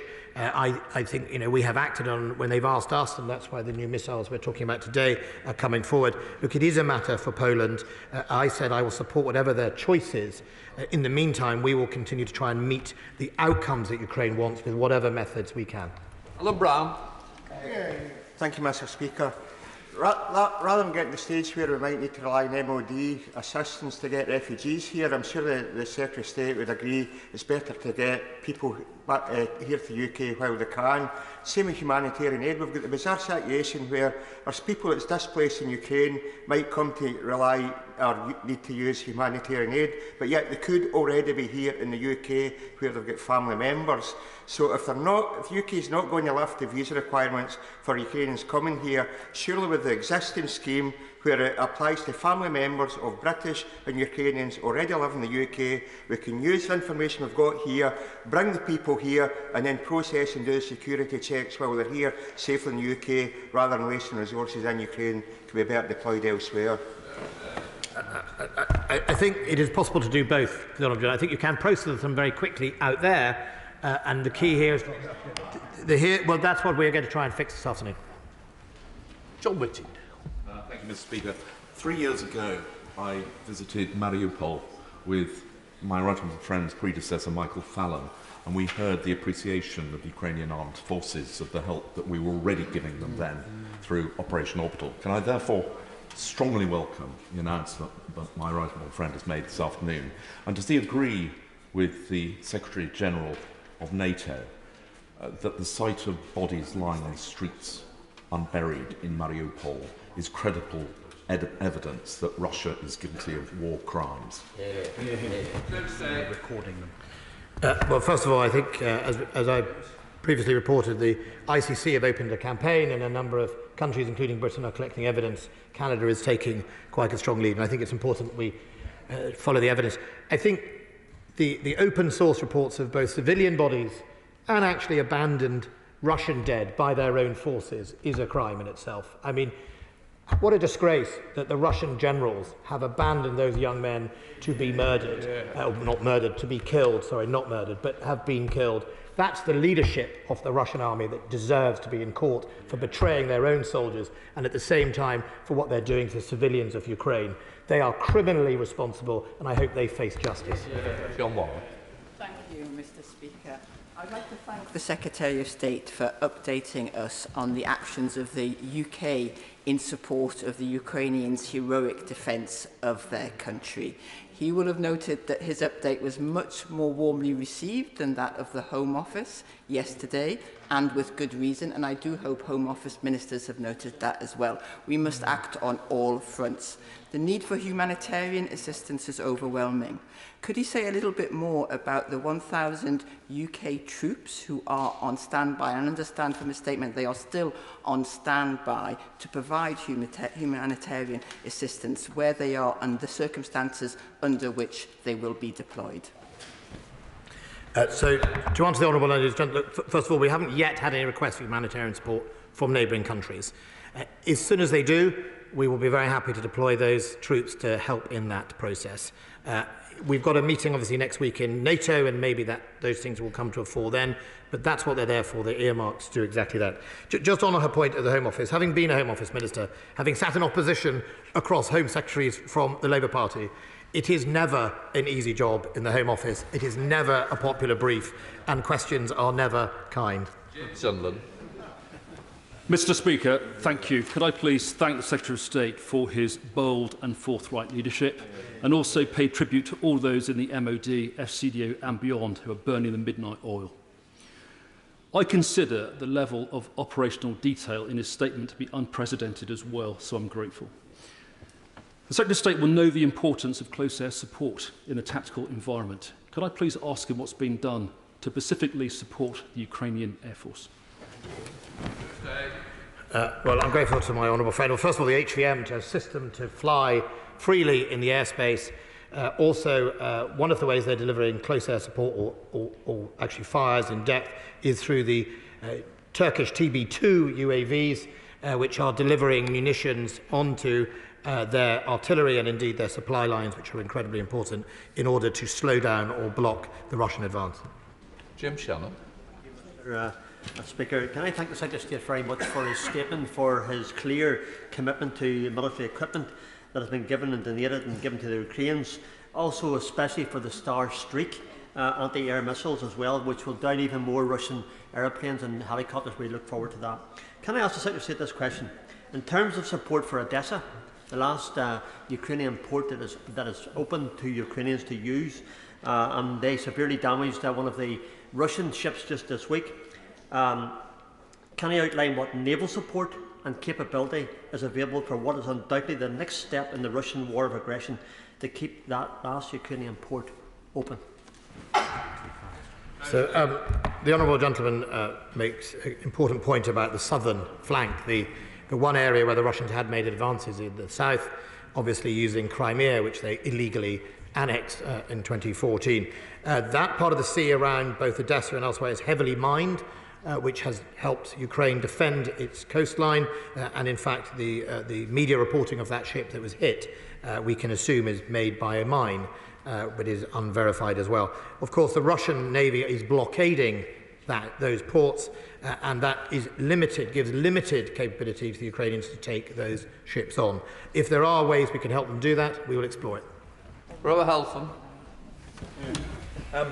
Thank you, Mr. Speaker. I have huge respect for my right honourable friend and his team for the way you've conducted this awful situation. Understandably, my Polish constituents are incredibly worried because of Putin's expansionism and the threat to Poland. And I have, I hope my right honourable friend will agree with me, the huge humanitarian effort from Poland with supporting hundreds of thousands of refugees and their proposed military support. So will my right honourable friend continue to ensure that Britain throws a protective arm around Poland, given the risks that plucky country is facing? And just finally, will he, if Putin does start to carpet bomb across Ukraine, will he and NATO reconsider the issue of the no-fly zone? I understand the position he comes from, though, as he set out earlier. Just on the no-fly zone, I think we've set out our position.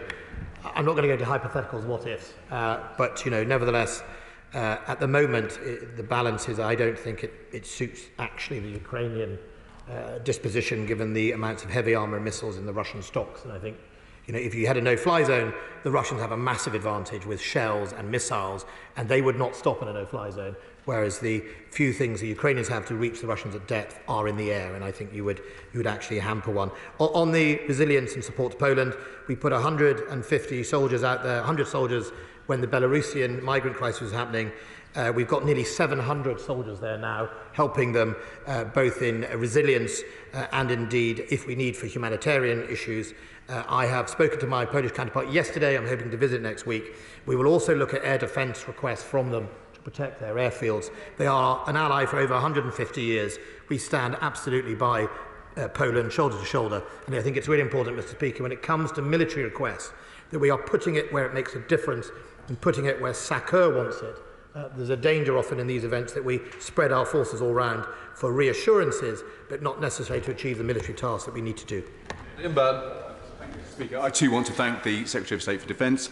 It's now very clear that we need to recontain Russia, and that is going to mean resupplying Ukrainian forces, refortifying our front line, but crucially it's going to mean repressing the Russian economy. Now, at the moment, nobody can recognise the 275 figure that is being used for the number of sanctions that have been issued. The Foreign Affairs Committee yesterday heard evidence that the government simply was not ready.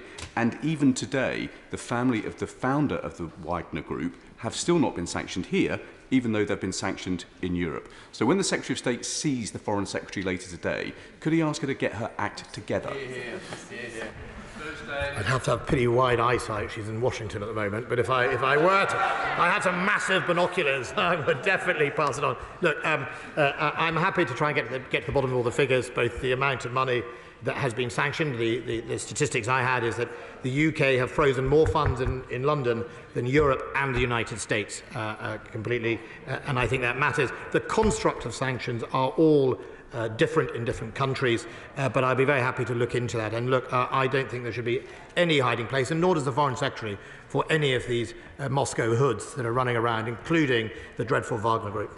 John Barrell. Okay, thanks, Mr. Speaker. In commending the government for its robust response to this dreadful invasion, and notwithstanding existing levels of support and our Article 5 commitment to NATO, the government is right to rule out a no-fly zone, and also to emphasise it's a difficult balance to ensure that any defensive support is calibrated not to escalate matters to a strategic level. With that in mind, talk of Polish jets being donated, what assurances can my right honourable friend give that this will indeed, whatever the outcome, achieve the right balance, because a wider war would not serve the interests of any population, let alone Ukraine?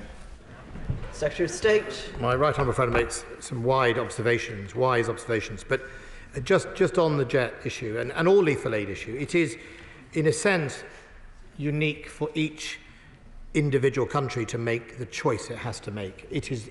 You know, I have the duty of defending this wonderful nation, and it is those people I have to answer for, and we have to calibrate it as suits. And if the Polish government feels the security threat is so acute that it requires itself to do that, then I would fully understand their decision and stand by them.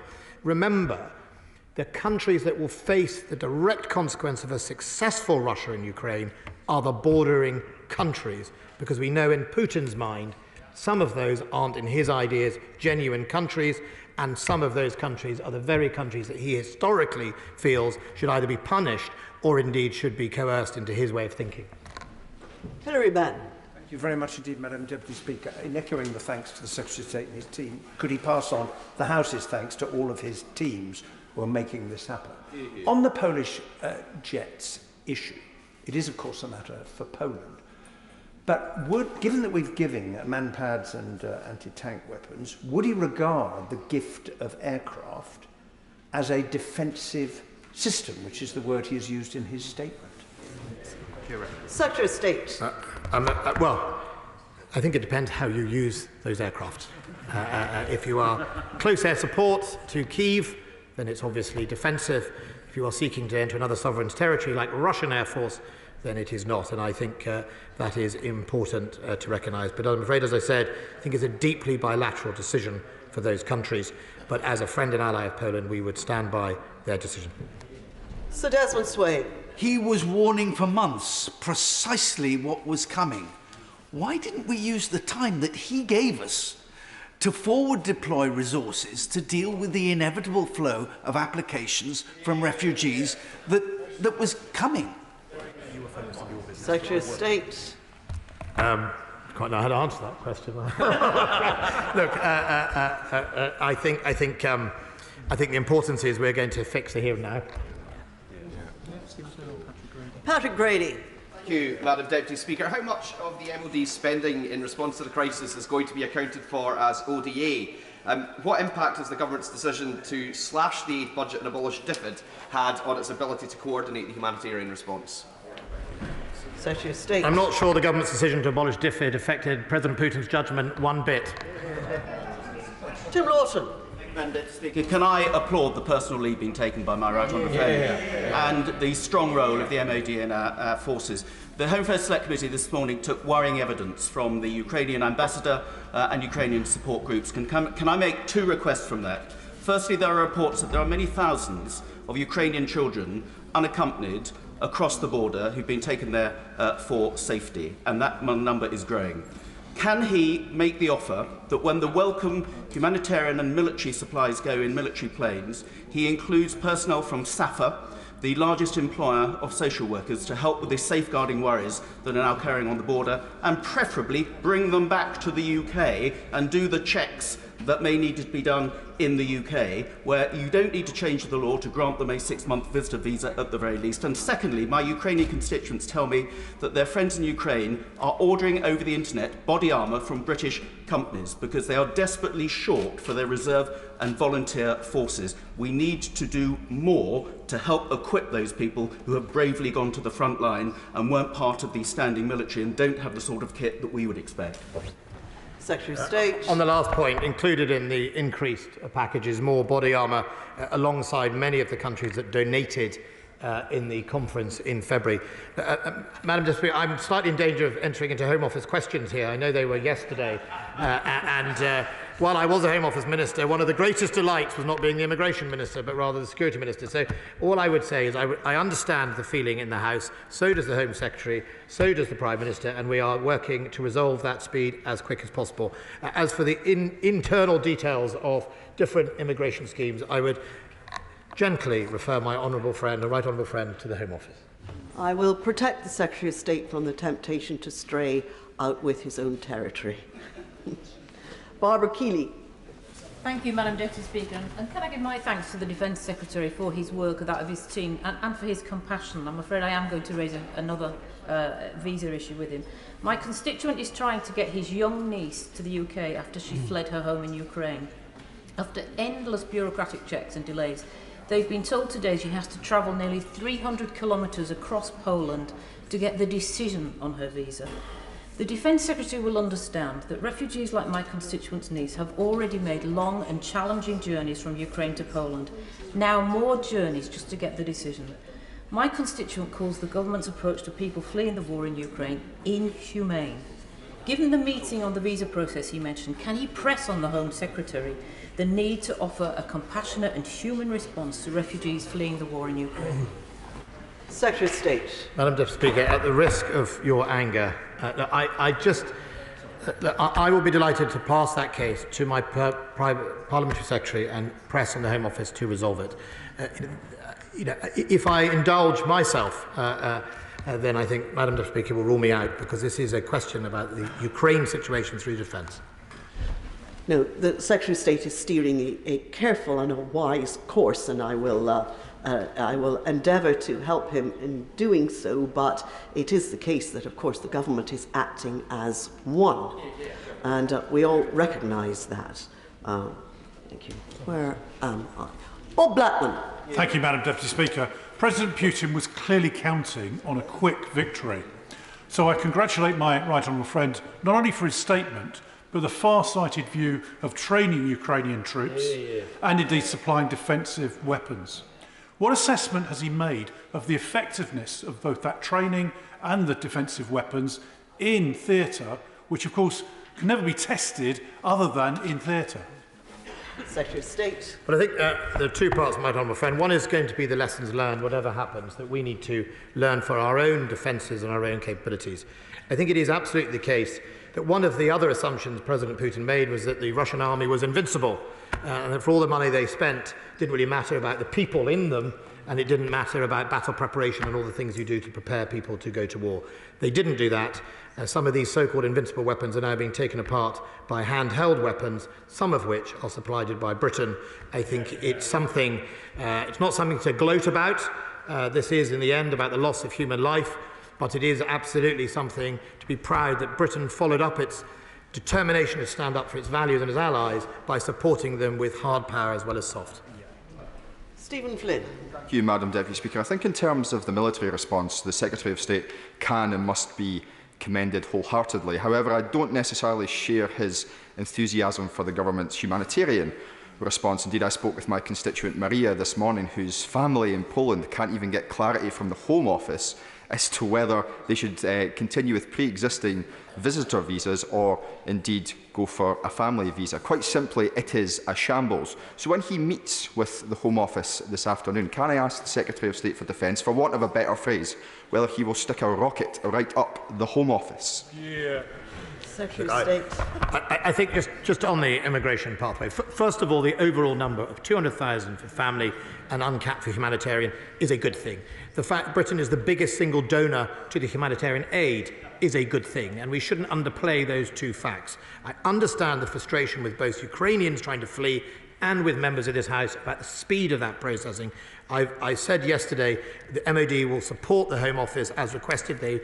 In principle, they have agreed. We've now got a work on today to make that go quicker. Andrew Murison.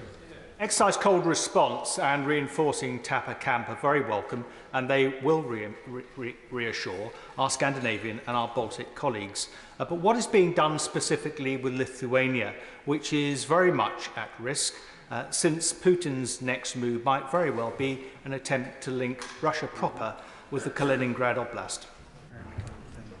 My right honourable friend raises a really important point, and it's that point about why these countries must take some of their decisions bilaterally, because they will face the consequence of a successful Russia in Ukraine and what will happen next. And that's why we pay extra attention to the Baltics. The right honourable gentleman, the front bench spokesman for defence, is going today to Estonia. I was happy to facilitate that, and I will also the SNP if they wish to visit. It's important that we work through the Balts together. There are 4, I think, enhanced forward battle groups there, and they've got to make sure they are well coordinated. For a time, we put some of our Apaches through Lithuania, but as he rightly points out, we are acutely aware of, I think, the area called the Suwalki Gap, which is the gap between Belarus and indeed Kaliningrad, which could be exploited for Russia's purposes. Ben Bradshaw. At risk of destroying the Defence Secretary's career, the reason he's getting all these questions on refugees is because honourable members on both sides of this House wish he were in charge of the Home Office. But leading on from the question of my honourable friend, the member for Halton, how confident can he be that if we don't confront Putin more directly now in Ukraine, we're going to have to next month, next year, somewhere else in Europe?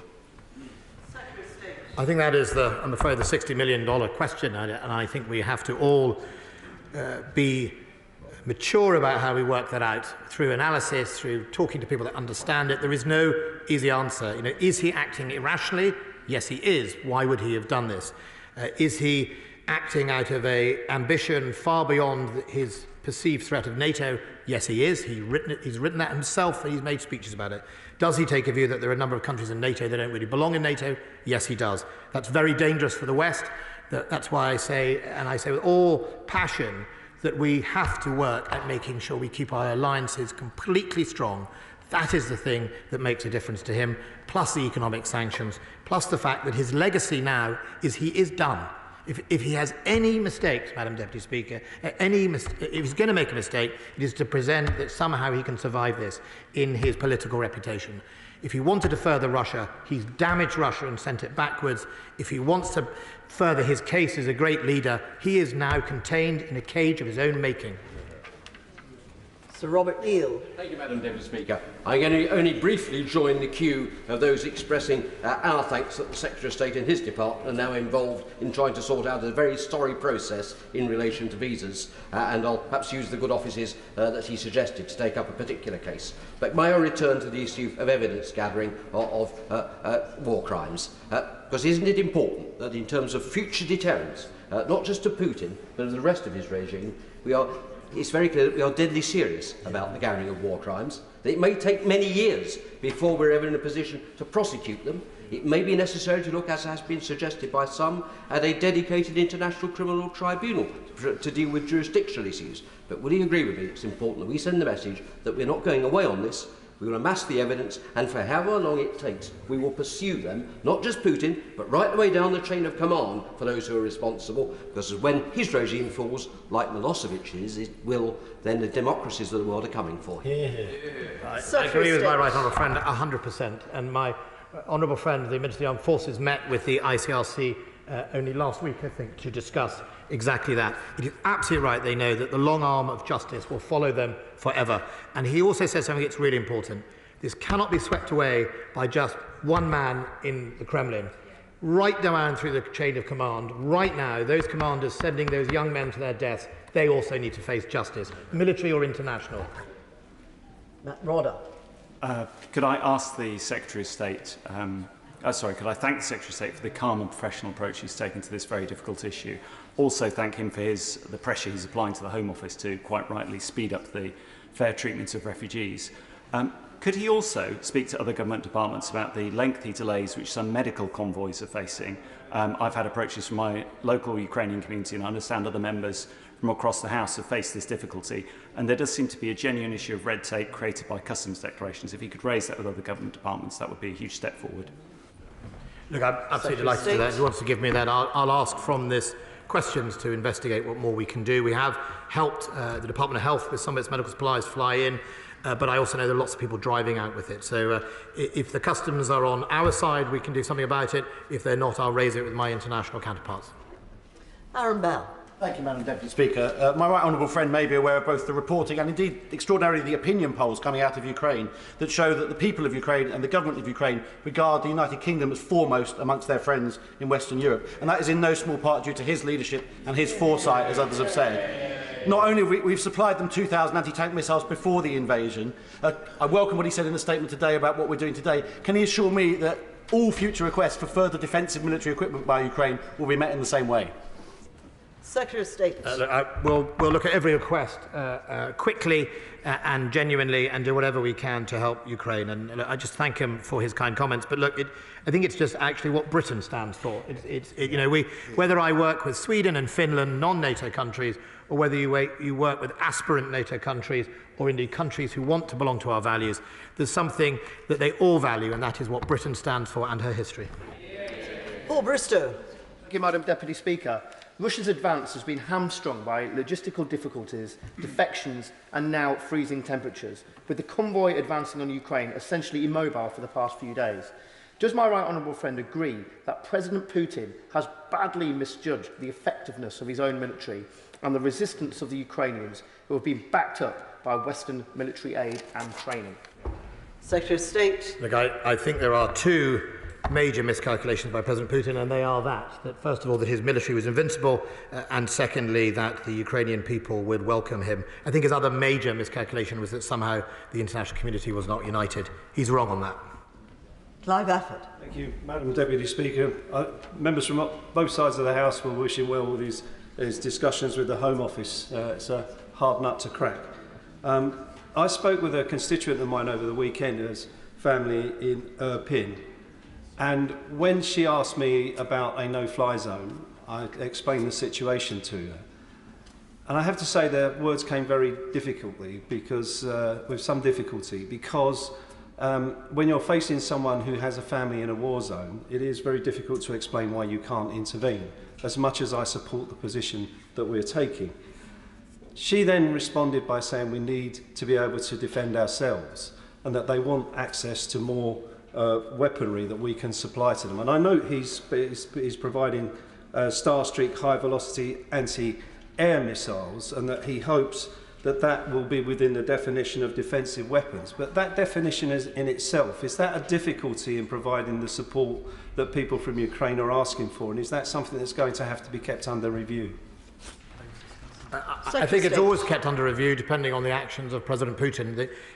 I winced when you said the town of Irpin, because they are under daily artillery and missile bombardment, being literally flattened by the Russian forces. And I can only pass on my support and hope for your constituent that she gets through this, and we will do everything we can. I think when I speak to Ukrainians, it's really about the outcomes they want. They don't want to be bombed. They don't want to be shelled. They want to be able to patrol their own skies. We think there are other ways of doing that at the moment without risking a wider war in Europe, and that's why we think it is really important. Some of the mass devastation we see comes from artillery and missiles rather than the air, and I think that's why we need to find other ways of dealing with that. James Wilde. Thank you, Madam Deputy Speaker. Providing the Starstreak anti-air missiles will help Ukraine defend itself, and so is very welcome. But given the situation on the ground and the practical difficulties, will he look creatively at ways to deliver that training so this capability can be used by those brave Ukrainian forces? Secretary of State. Yes, we're looking at that at pace. Kerry McCarthy. Thank you, Madam Deputy Speaker. I welcome the very strong condemnation by the Defence Secretary of, in his words, the indiscriminate and murderous attacks on civilian areas.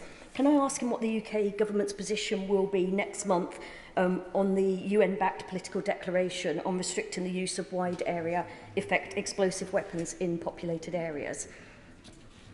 Secretary of State. Can I write to her, because it will be a Foreign Office lead? I understand the debate that is progressing next month. Okay. And finally, Margaret Ferry. Thank you, Madam Deputy Speaker, and I thank the Secretary of State for his statement and also the daily update briefings, which are excellent.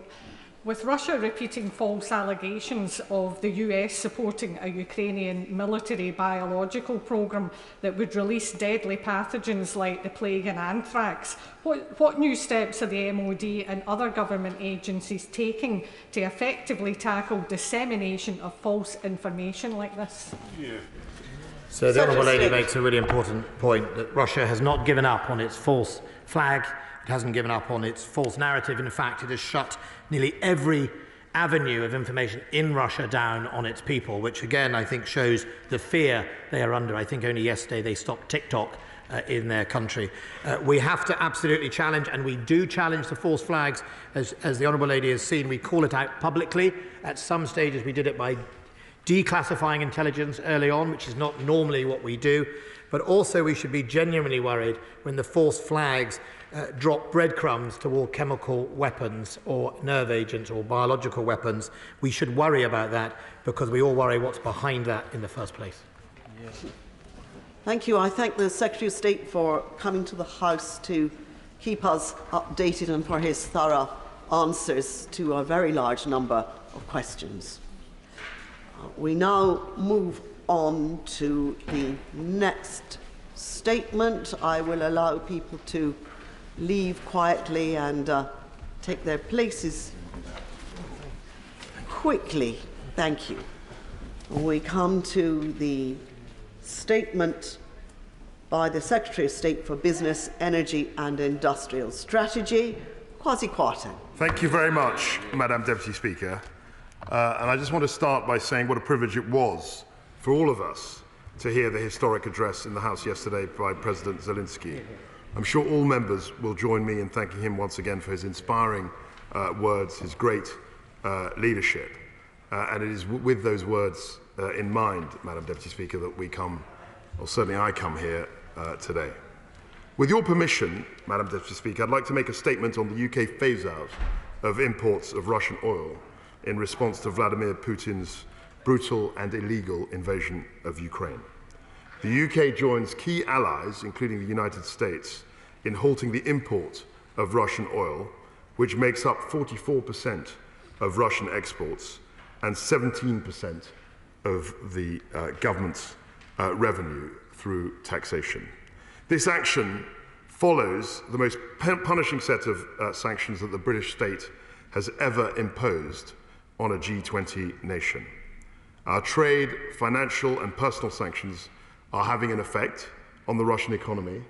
The ruble, as I speak, has now fallen by nearly 42%, and the Moscow Exchange's stock trading has been shut since the 25th of February.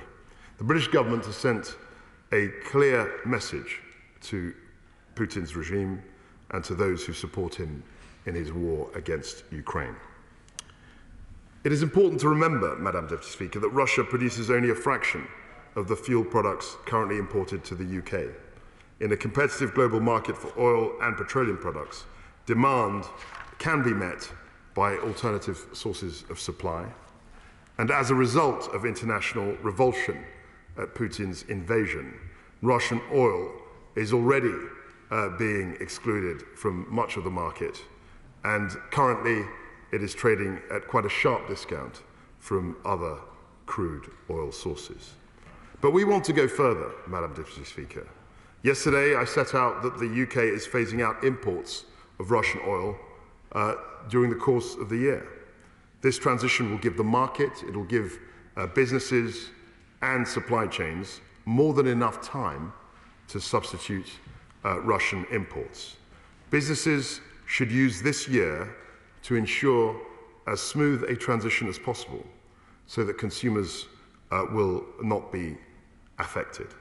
The government will work with companies through a new task force on oil to support them to make use of this period in finding alternative suppliers. Yesterday, I spoke with businesses, unions and representatives from the sector, and of course, I and officials in BEIS will continue to engage and support British business. While Russian imports account for 8% of total UK oil demand, the UK is also, one should remember, a significant producer of both crude oil and petroleum products. We participate in a global market for these products, and we have resources in place in the unlikely event of supply disruption. Over the course of the year, the task force we set up will work closely with international partners, including the USA, the Netherlands, and the Gulf, to ensure alternative supplies of fuel products. Last week, I addressed the International Energy Agency, and tomorrow we will have an extraordinary meeting of the G7 energy ministers to discuss further steps. While businesses should do everything they can to source oil from alternative sources, they will still be able, it's important to emphasize this, they will still be able to import Russian oil during this transition period.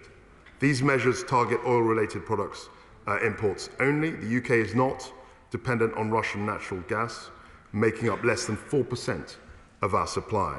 However, Madam Deputy Speaker, I will be exploring options to end this altogether. I want to make clear to the House that we fully intend and we must end our dependency on all Russian hydrocarbons. In the meantime, we need more investment in North Sea oil and gas production as we make the move to cheaper and cleaner power. Turning off domestic production, as some are calling for at this moment, would be completely the wrong thing to do. We're not going to do it. The Prime Minister has also confirmed that the government will set out an energy strategy to explain the UK's long-term plans for greater energy security, including both renewable and nuclear power, building on our 10-point plan.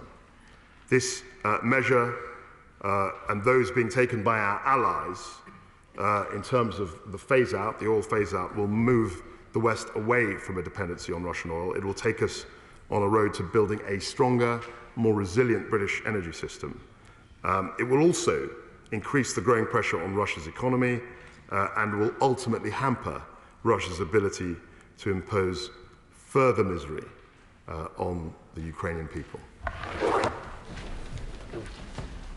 Ed Miliband. Thank you, Madam Deputy Speaker, and can I start by thanking the Secretary of State for his statement. Madam Deputy Speaker, we are united against Russian aggression. We stand together in solidarity with the Ukrainian people, and let me echo the admiration he expressed for President Zelensky and his address to us yesterday. His bravery and eloquence was both extraordinary and inspiring. On the Secretary of State's immediate decisions, we know that Putin's war machine is being funded by oil and gas. That's why it's right for every country to do what it can to isolate the regime and every company to do so. So we fully support the government's decision to ban oil imports. It is a right and welcome step. And it is right also to work with the companies and unions on how we implement this policy. I'd like to ask the Secretary of State in his reply, maybe he could tell us what assessment he has made of the impact of the ban on petrol and diesel prices. We also support him in his decision to seek to find ways to rid ourselves of Russian gas imports. And I want to ask him about the wider energy security context to his statement, which he talked about. But I think it's essential that we learn the right lessons from this crisis. Although 50% of our gas comes from the North Sea and only 4% from Russia, we pay the same price for our own gas as that which we import because we operate in an integrated gas market. So, Madam Deputy Speaker, we are absolutely exposed to the rocketing wholesale gas prices that we are seeing, currently up 100% on the month and 800% on the year. The right lesson to learn is therefore surely that we have to go much further and much faster in developing homegrown zero-carbon power including renewables and nuclear, which can free us from the whims of autocrats and dictators who can use fossil fuels as a geopolitical weapon. Does the Secretary of State agree this is the right lesson and that policy will need to change? In particular, does he agree we should finally end the effective moratorium on onshore wind in the planning regulations, which has denied us power each and every year since 2015, equivalent to our gas imports from Russia? Does he agree we should ramp up our offshore wind so we go well beyond 40 gigawatts? And does he agree, Madam Deputy Speaker, it's time to finally get serious about energy efficiency, the best way of cutting energy demand, and where the government has not succeeded in the past years? On the North Sea, Madam Deputy Speaker, there needs to be a phased transition, but will he now clarify the government's position on fracking, and will he confirm that the moratorium that was put in place will remain in place? No ifs, no buts. No ifs, no buts, as fracking would not make any difference to the prices consumers pay, is dangerous and would take decades to come on stream. They don't agree with me. I've got a position against fracking. They support fracking. We'd love to know what the Secretary of State and the government thinks, and I'm sure they would too. Finally, let me ask him about the cost of living crisis facing families, arising from what is happening to oil and gas prices. We have consistently warned the government that their measures were wholly inadequate for the rise in energy bills. I asked the Secretary of State today, will he undertake to tell the Chancellor that in his spring statement he must come back with much, much more help for both families and businesses? Let me end by saying this, Madam Deputy Speaker. We are united in our support for people in Ukraine.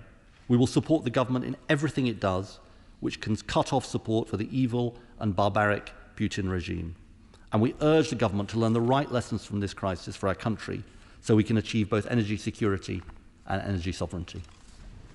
State. Deputy Speaker, in his customary way, he raised a large number of questions, the majority of which I hope to deal with.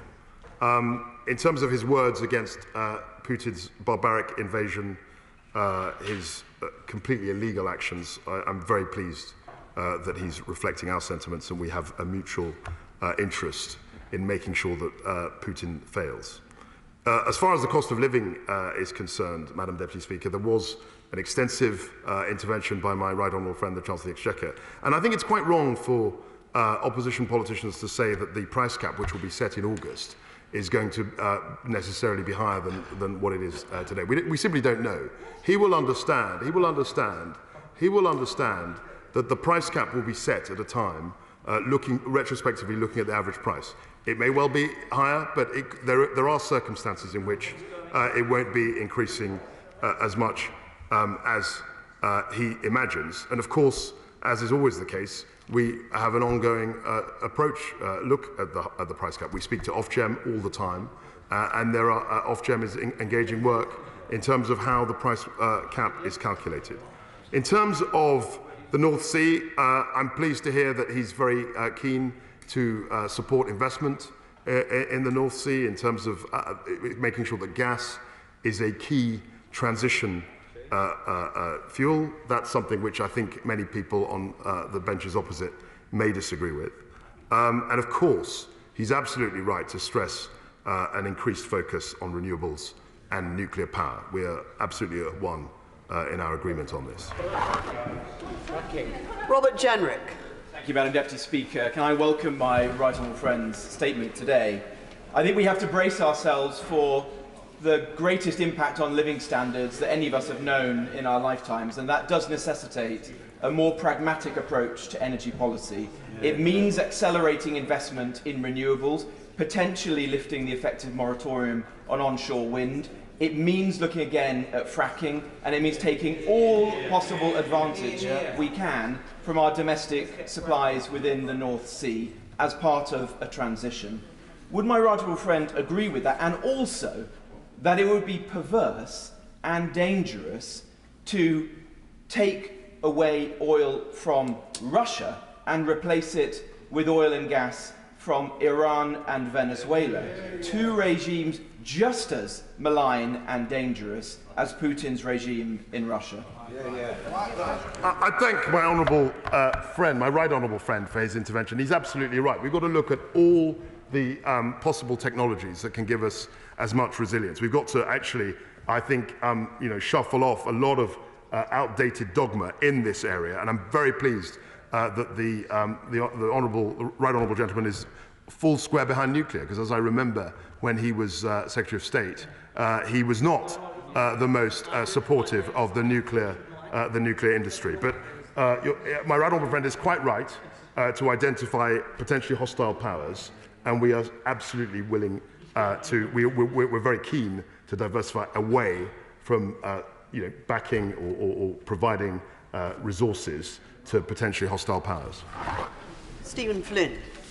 Thank you, Madam Deputy Speaker. I think it's safe to say that in this chamber we all broadly support the statement that the Secretary of State has made here today. And whilst there will be arguments about the potential speed of the transition, we cannot escape the sheer scale of what has been announced here. This is a seismic shift in UK, US and indeed European energy policy. However, we also can't be blind to the fact that there will be consequences to this. And one of those potential consequences is for retaliatory action from Putin himself. What consideration has the Secretary of State given to that matter? And on that specific point, of course, if there was to be gas and oil shortages on the European continent, as a producer of oil and gas, does this not emphasise the importance of Scotland's North Sea oil and gas reserves? And indeed, in terms of resources and Scotland's resources in particular, the renewable resources that Scotland has are enormous. 25% of the entirety of Europe's offshore wind capacity sits off the coast of Scotland. I was a little bit disappointed that there wasn't more from the Secretary of State in relation to renewables. So I would like to hear a little bit more from him in respect of the additional support that he intends to give to the likes of onshore and offshore wind, tidal, hydro pump storage, hydrogen, so on and so forth, and what the timescales behind those progresses will be. And of course, the second big consequence of this will be for consumers. We can't escape that fact. There will be inevitable price rises, irrespective of what the Secretary of State has intimated earlier in relation to the price cap. So on that specific point, will he commit to using every single penny of additional resource that comes from the North Sea oil and gas sector to insulate households from the looming cost of living crisis? I was very determined not to inject any kind of partisan tone in these proceedings. But it did strike me as particularly bizarre hearing the honourable gentleman defend the North Sea transition deal and the considerable oil and gas assets in Scotland. I'd be very interested to hear what his Green counterparts in the coalition north of the border thought about his remarks. But in relation to protecting consumers, he will know that we are fully committed to the price cap, and that's something which we review all the time in terms of how effectively it can operate. And of course, we are 100% behind renewables. In relation to onshore wind, it's important to remind the House we lifted the ban on the Pot 1 auction last year, on the Pot 1 auction, which has had a huge boost for onshore wind. Sir Bernard Jenkins. Thank you, Madam Deputy Speaker. Can I thank my right honourable friend for his statement? And I very much welcome the overall emphasis on, in the longer term, replacing fossil fuels with renewables. But can I just ask, does his department understand the urgency of the present short-term situation, not just for prices, but for security of supply? And will the government has announced support for households, but what about businesses? Businesses tend to buy on 6-month contracts, and his hope that the situation will rectify itself within a few months, I'm afraid, I think is hopeless naive. We are facing a crisis in energy bigger than the oil price shock of the 1970s that is likely to have as big an impact or bigger than on our economy than it did then. Is his department seriously engaged with this with the necessary urgency? We absolutely engage with it. And as someone who is very interested in the 1970s, I mean, he will remember that the oil price quadrupled in 3 months. And we are facing a difficult time. I think that the department is fully aware of the urgency of the problem, but he will also appreciate that a lot of the investment that we needed to make simply wasn't made. We didn't make enough commitment to nuclear. This was a historic mistake of previous governments. But we're absolutely focusing on dealing with the problem in the here and now. And that's why my right honourable friend, the Prime Minister, and I are coming up with a plan in the next few days to track to reinforce. Well, I find it extraordinary that this gentleman, who was responsible for energy policy in the last Labour government, is smirking from a sitting position when he completely failed. He comprehensively failed the nuclear sector, completely failed on energy supply, completely failed on energy resilience, and we're still trying to clean up his mess. But, well, friend, we are working on these plans. And I say we'll have no more interventions from a so-called sedentary position. Darren Jones. Thank you, Madam Deputy Speaker, and can I thank the Secretary of State for advance sight of his statement. He will know that many local authorities, NHS trusts and other public bodies are locked into gas supply contracts with Gazprom. In order to get out of those, the government needs to bring forward legislation to amend the public procurement rules. Will he do so? So the position with respect to Gazprom is that it is not, the UK company is separate from the parent, but of course, should anything happen to Gazprom, just as any other shipper or supplier of energy, we will take the appropriate steps if anything untoward should happen to that distributor and supplier. Sir Desmond Swain. When we sanction Russia, we also sanction ourselves. And we need to be clear with the British people that this is a sacrifice that we're expecting them to make when the Ukrainians are making so much greater sacrifice, don't we? My right honourable friend is absolutely right. People in this country have an intuitive, heartfelt feeling for the people of Ukraine, and they understand. People understand. I've seen this in my constituency in the weekend. I'm sure he's seen it in his constituency. People are willing to endure hardships in solidarity with the heroic efforts that the people of Ukraine are making. People understand this in this country because we're a generous and giving country. Caroline Lucas. Thank you, Madam Deputy Speaker. The government is right to get off Russian oil and gas. I welcome that, but wrong to propose replacing it with new domestic production. Our dependence on fossil fuels is what got us into this energy crisis in the first place. That's why many of us, including the International Energy Agency, are calling for no new licences. Because the real insanity is to try to get out of one crisis by plunging ourselves into another. More extraction from the North Sea will keep our bills high, will drive us past safe climate limits, and fracking will not help. So will he use this moment to launch an emergency green revolution? Will he get serious at last about energy efficiency? And will he wean the UK off not just Russian and oil, not just Russian oil and gas, but all oil and gas now? So on this question, I have to confess, the Honourable Lady and myself have completely different views. We're diametrically opposed.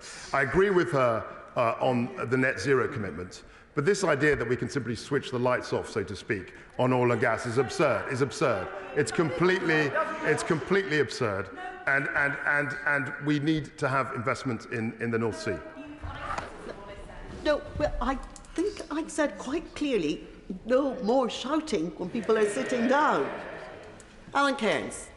Thank you, Madam Deputy Speaker. Can I commend my right honourable friend's statement and pay tribute to him and his predecessors for the diversification that they have made to the supply and security and sources of energy mix over recent years, in spite of the lack of investment in nuclear during the 2000s leading up to 2010.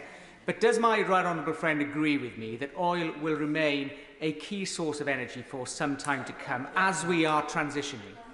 And therefore, what consideration has he brought about, or what consideration has he made to bringing about influence on OPEC nations to produce more oil so that the global supply can be better managed?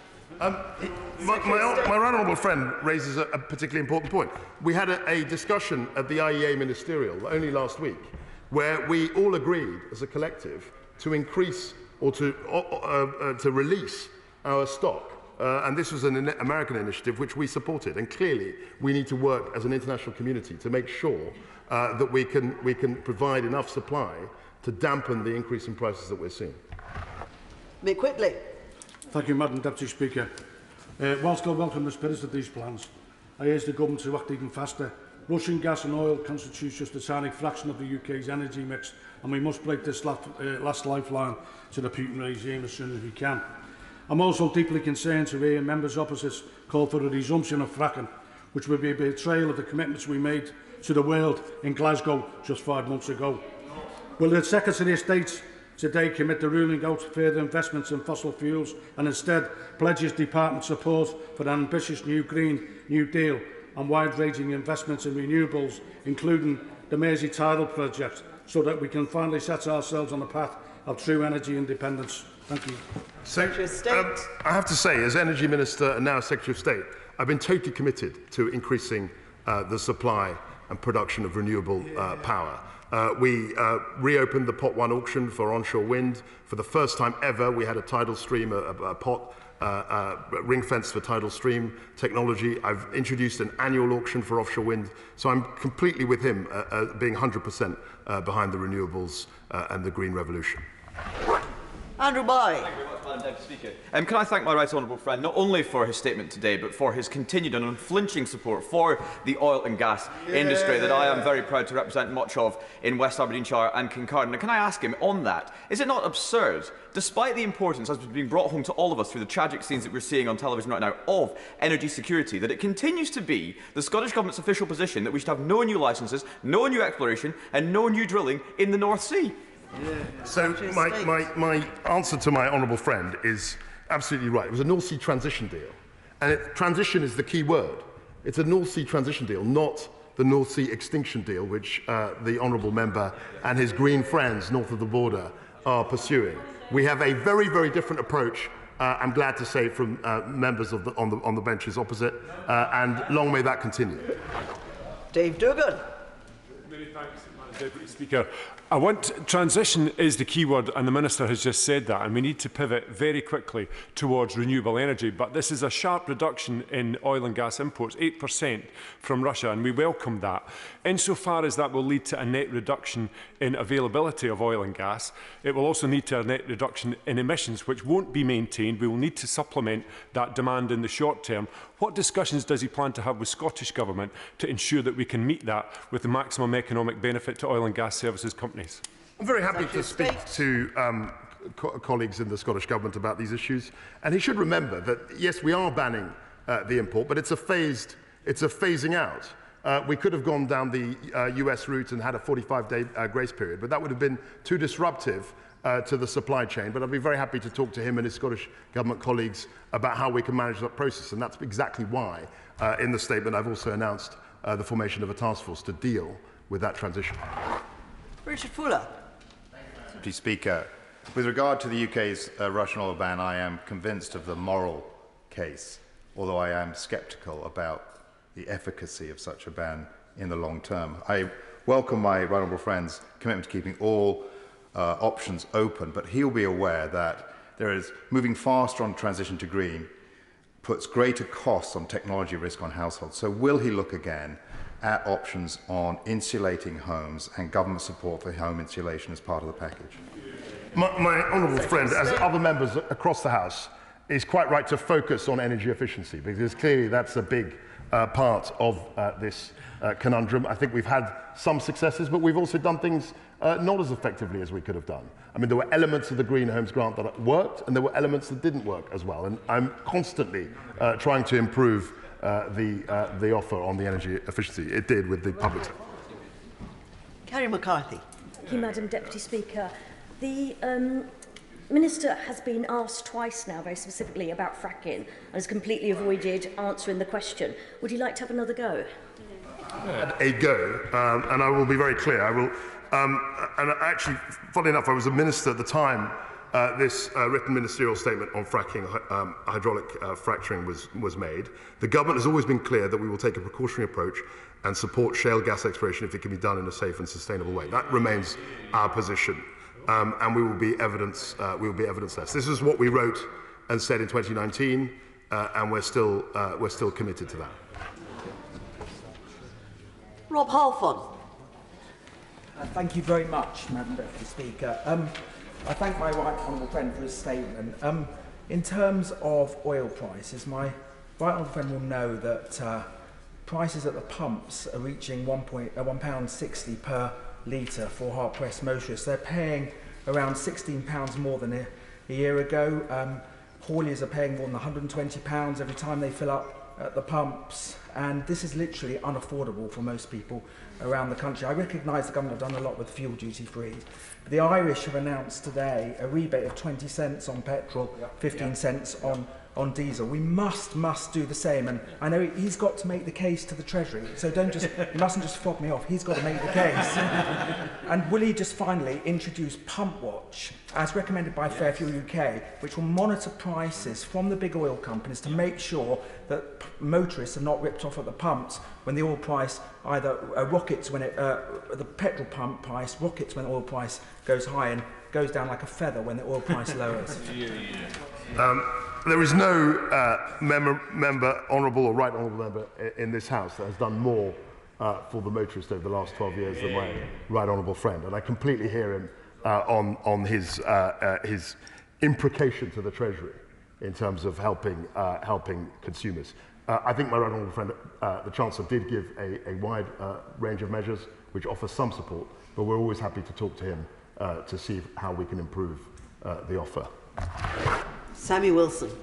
Mr. Speaker, it's a great pity it's taken a war in Europe to show just how mad our energy policy is, but nevertheless I do welcome the comments by the Minister today when he has said that turning off domestic production of North Sea oil and gas would be completely insane right now. But would he agree that it would be equally insane to turn our back on the shale gas which is available in the north of England, which would help to make us less dependent upon foreign resources, which would create jobs, which would give us security of supply, which would give the Treasury revenue from gas?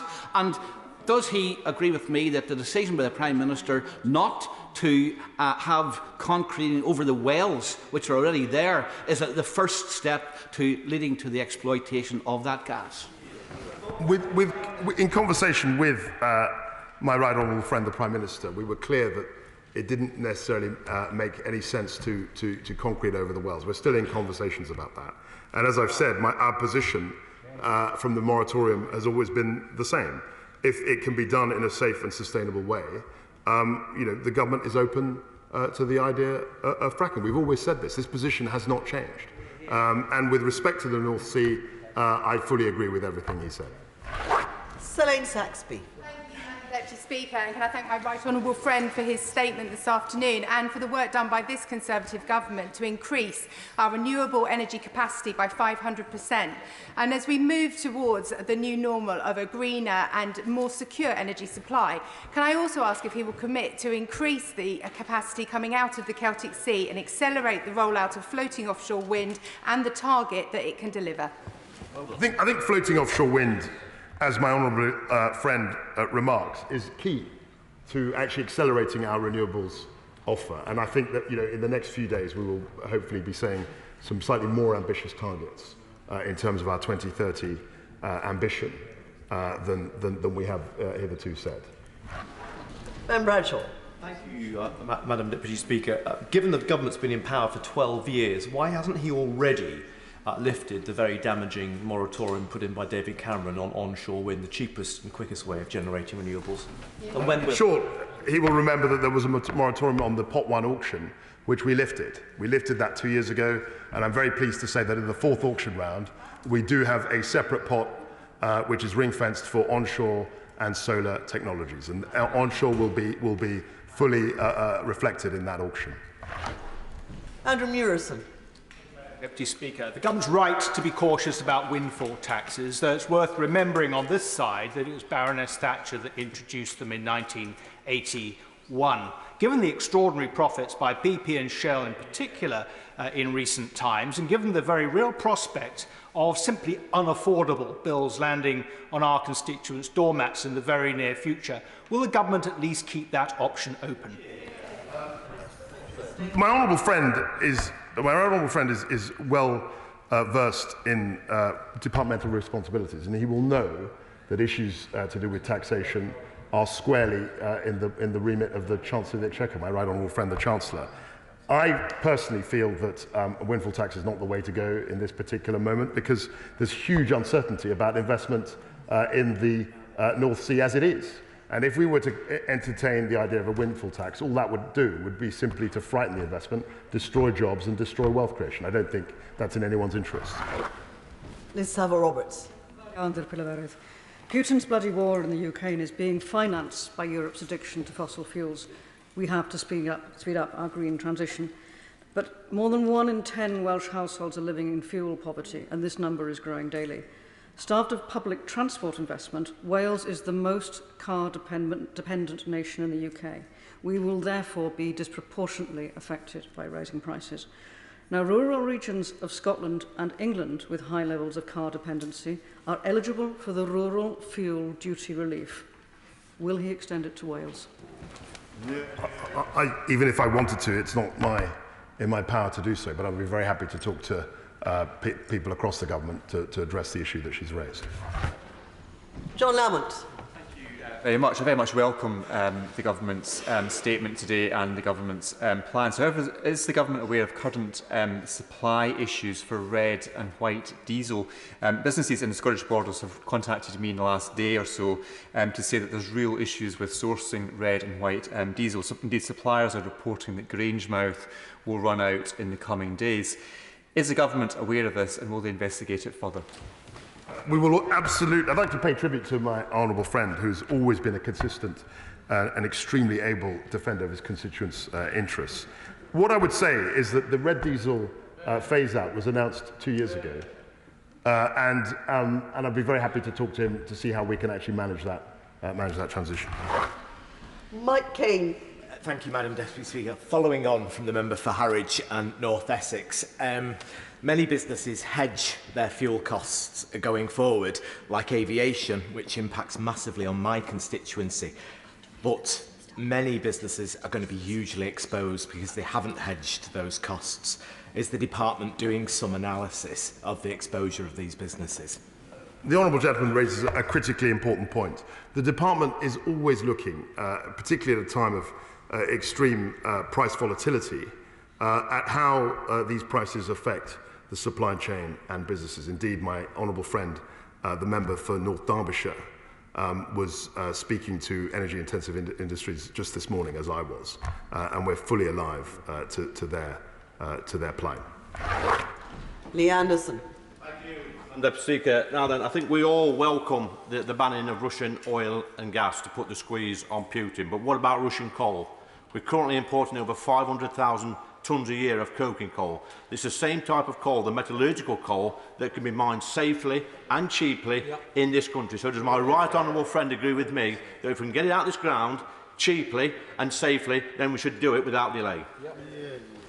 He will know that the specific issue relating to the Cumbrian coking mine is under judicial review, but clearly we want to move away, as I said in my statement, from Russian hydrocarbons. That's absolutely our intention. Vera Hobhouse.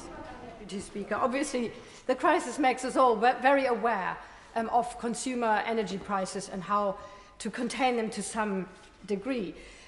To reduce the average energy cost for consumers, we need a replacement for the Green Homes Grant, which is far more comprehensive and recognises that solar power, battery storage and smart metering must be part of the solution. What are the plans for the government to roll out much more ambitiously residential solar, which together with battery storage and smart metering could save the average consumer up to £900 annually on their energy bill? The honourable lady will appreciate that we have done actually quite a lot in terms of driving solar, and I referred only to the fact that we've restarted the Pot 1 auction. Pot 1 auction was all about onshore wind, but also on solar, and there are lots of projects. When we announce the actual result, there'll be lots of solar projects that will be increasing hugely solar capacity in this country. Bema Falami.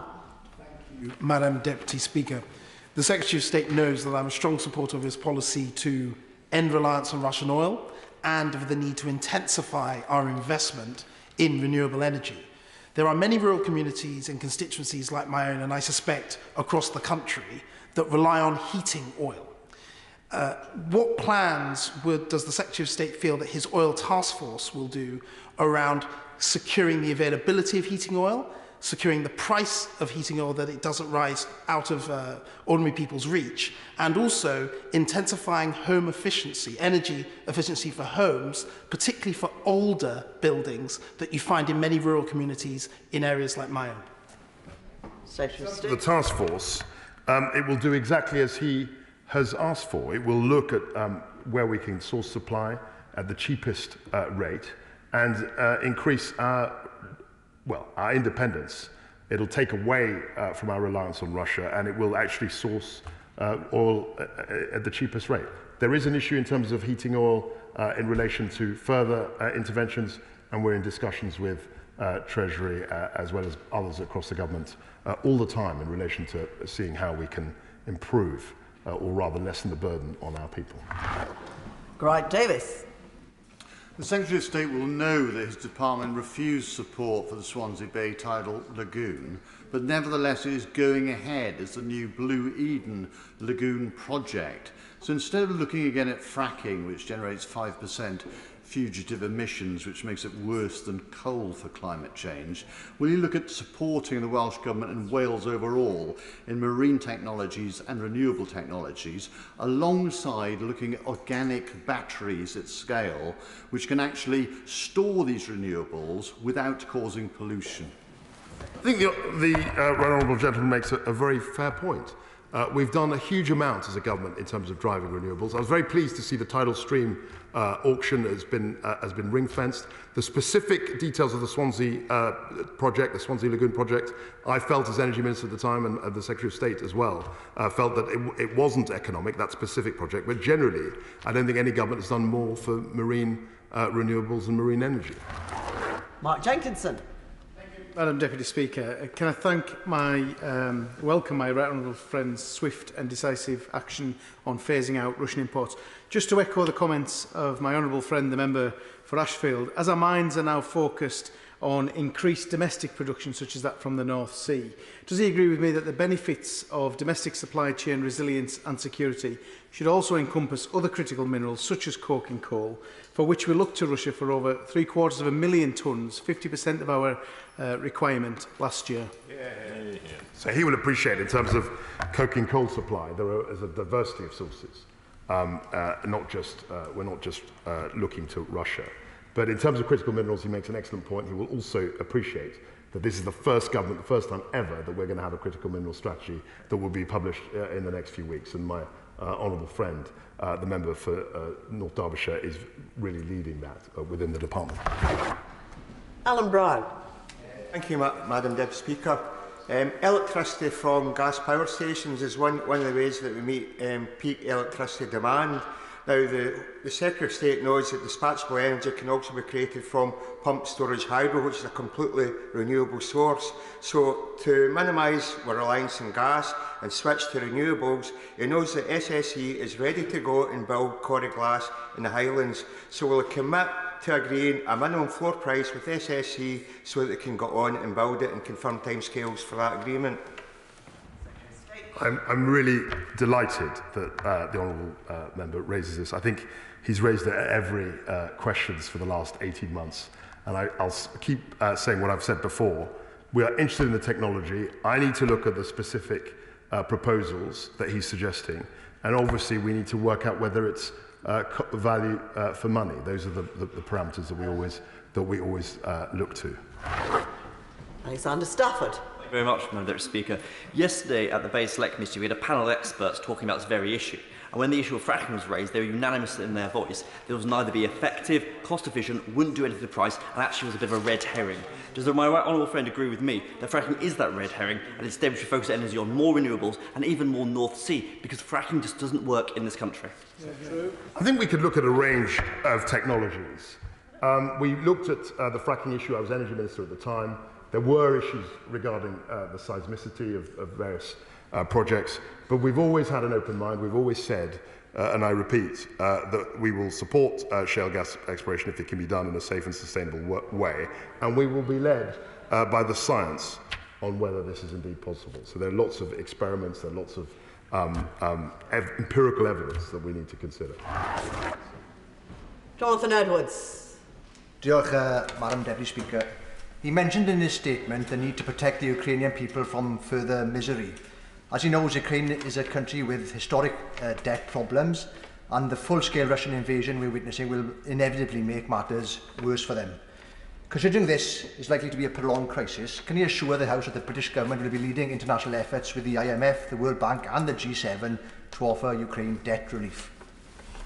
I think the issues regarding Ukrainian debt relief are for a much wider set of participants than are reflected in this House. We will do everything we can to support the Ukrainian people, and we are looking at every possible intervention that can, in some way, lessen the burden of this ferocious assault. Richard Holden. Thank you very much indeed, Madam Deputy Speaker, and I thank the Minister for his statement.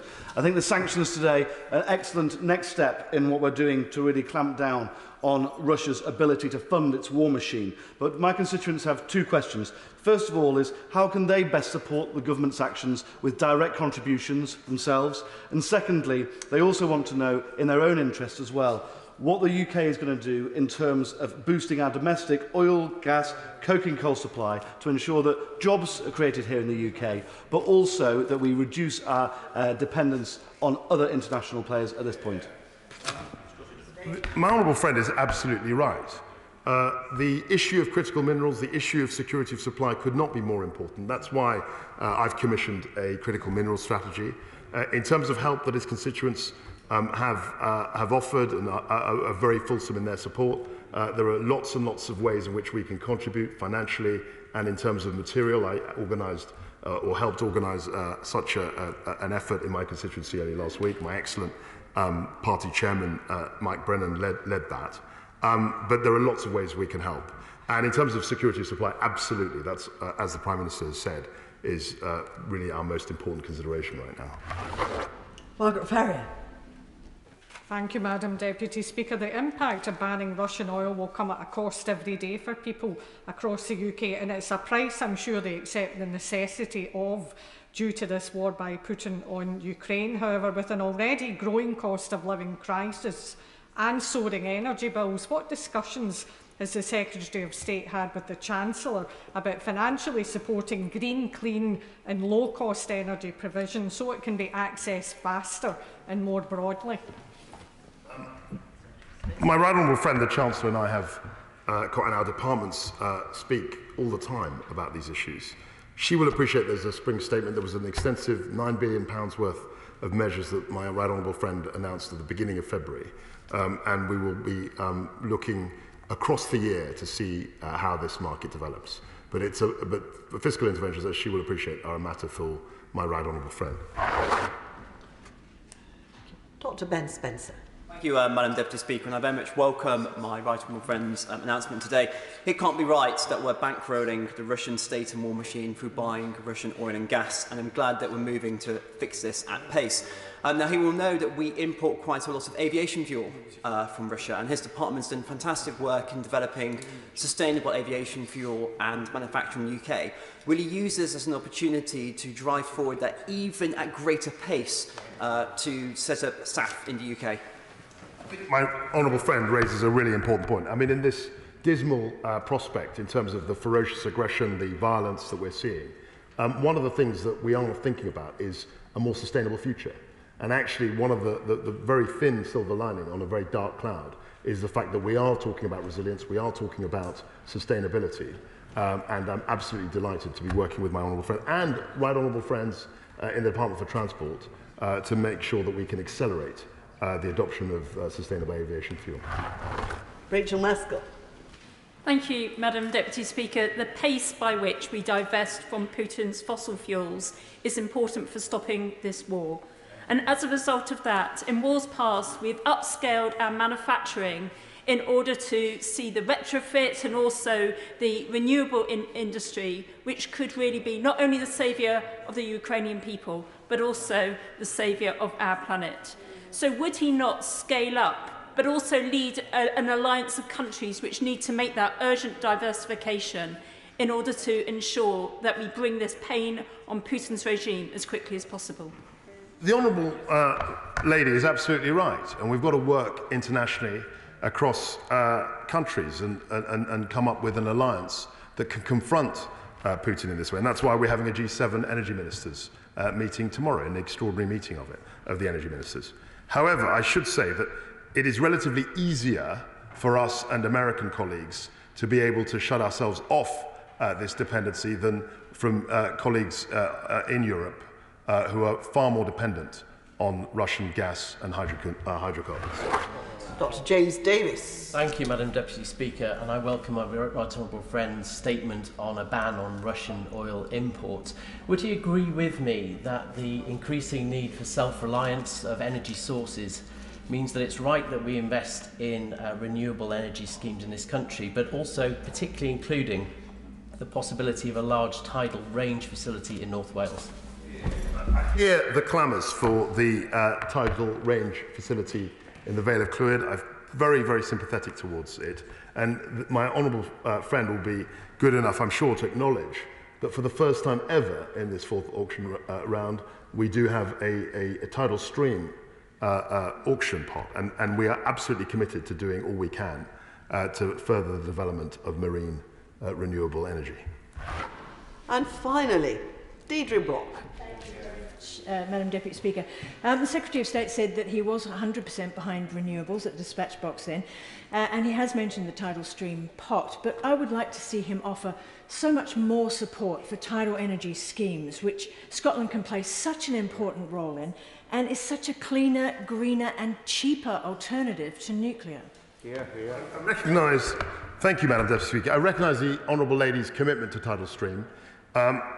She'll be good enough to notice that this was the first time that any British government has ever committed to supporting any marine energy renewable project. There's always the clamour for more. We should do more. We could do things more quickly. And I'm very happy to work with her and other people across the House to see how best we can do that. Thank you. I thank the Secretary of State for his. I thank the Secretary of State for his thorough answers to a great many questions on this important subject. Point of order, Mr. Seeley. Thank you, Madam Deputy Speaker. Sorry, I came in a little bit earlier than I should have done. Thank you. I've got 2 points of order, and it may be that she is good enough to hear one or both of them. On the first point of order is pertaining to how we treat members of the House of Lords. And I ask this in genuine good faith. There are members of the peerage, members of the House of Lords, who may have engaged in ethically questionable practices in relation to work, lobbying or otherwise, for the Russian state, its proxies, formal and informal.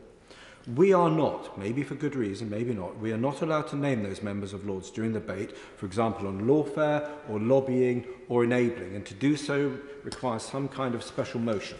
In addition, Lords can take leave of absence, which can be open-ended. They are allowed to use the chamber, not the chamber, they're allowed to use the Lords' facilities and even stationary. They cannot vote, but they then do not have to register their outside interests. This strikes me as being contrary to natural justice, to democratic transparency, because we cannot name important players that may be influencing politics, that may be working for Russian proxies, formal or informally, and I would like a ruling from the chair as to what we can do to enable their participation in a potentially very important part of our national debate. Well, the honourable gentleman asks, raises a point which actually, for a change, is a point of order, and I can give him an answer from the chair.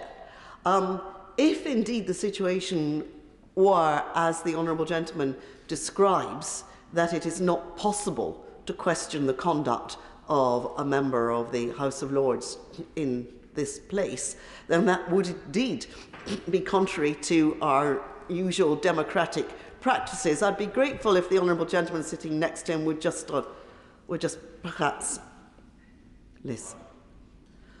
It would, if that were the case, be contrary to our normal democratic practices. But that is not the case. The honourable gentleman has been slightly misinformed.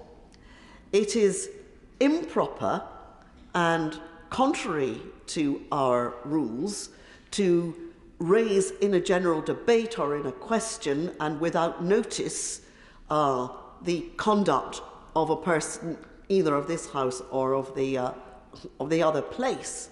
But it is perfectly proper for the honourable gentleman to put down a motion before the House so that the House and the person in question has notice of the honourable gentleman or any member's intention to raise these matters and of the matters to be raised, and that motion would then come before the House. Now, I give the honourable gentleman an example. An early day motion is a motion before this House, and so if the honourable gentleman were to submit an early day motion, it would be a motion before this House, and he could then raise questions upon it.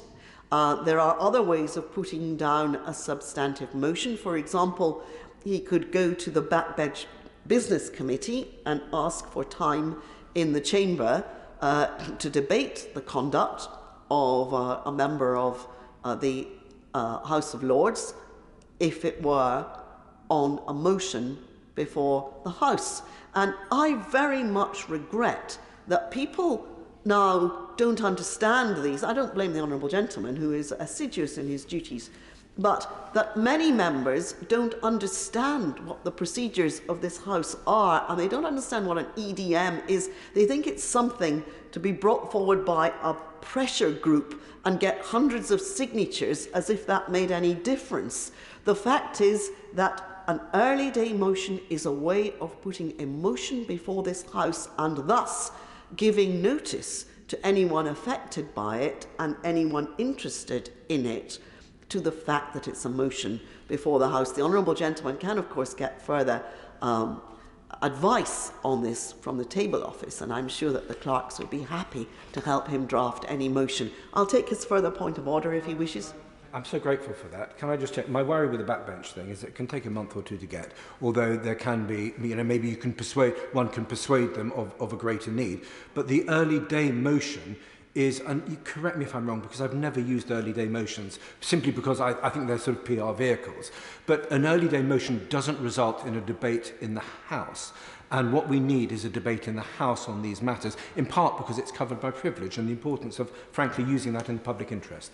Well, for example, again, this practice has fallen into desuetude, and it's most unfortunate that members who haven't been in the House for a long time, since the days when things were done properly.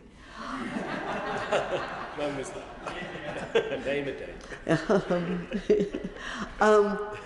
Don't realise that one of the ways in which matters used to be raised before this House is that a member would put down an early day motion, and when the Leader of the House answered the business question once a week, a member would come into the chamber here and say, is the Leader of the House aware of early day motion number 236 in my name and that of 50 other members, and will he provide time for a debate on this issue because it's extremely important for the following reason? And that way, the matter would be properly raised on the floor of the House. It's possible for the honourable gentleman to do that, and the table office will give him advice.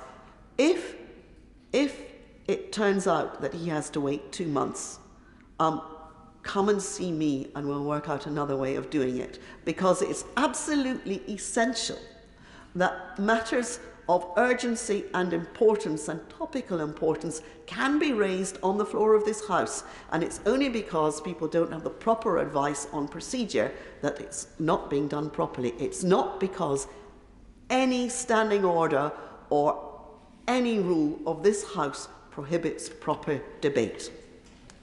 Thank you.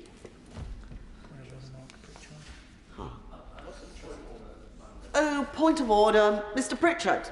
Can I apologise for dashing into chamber? I was chairing some delegated legislation. On a point of order, Madam Deputy Speaker, this morning families awaiting the Ockenden Independent Maternity Review into baby deaths in Shropshire, which was expected to be published on the 22nd of March, were informed that due to a number of unspecified, quote, parliamentary processes, end quote, the review would now be delayed.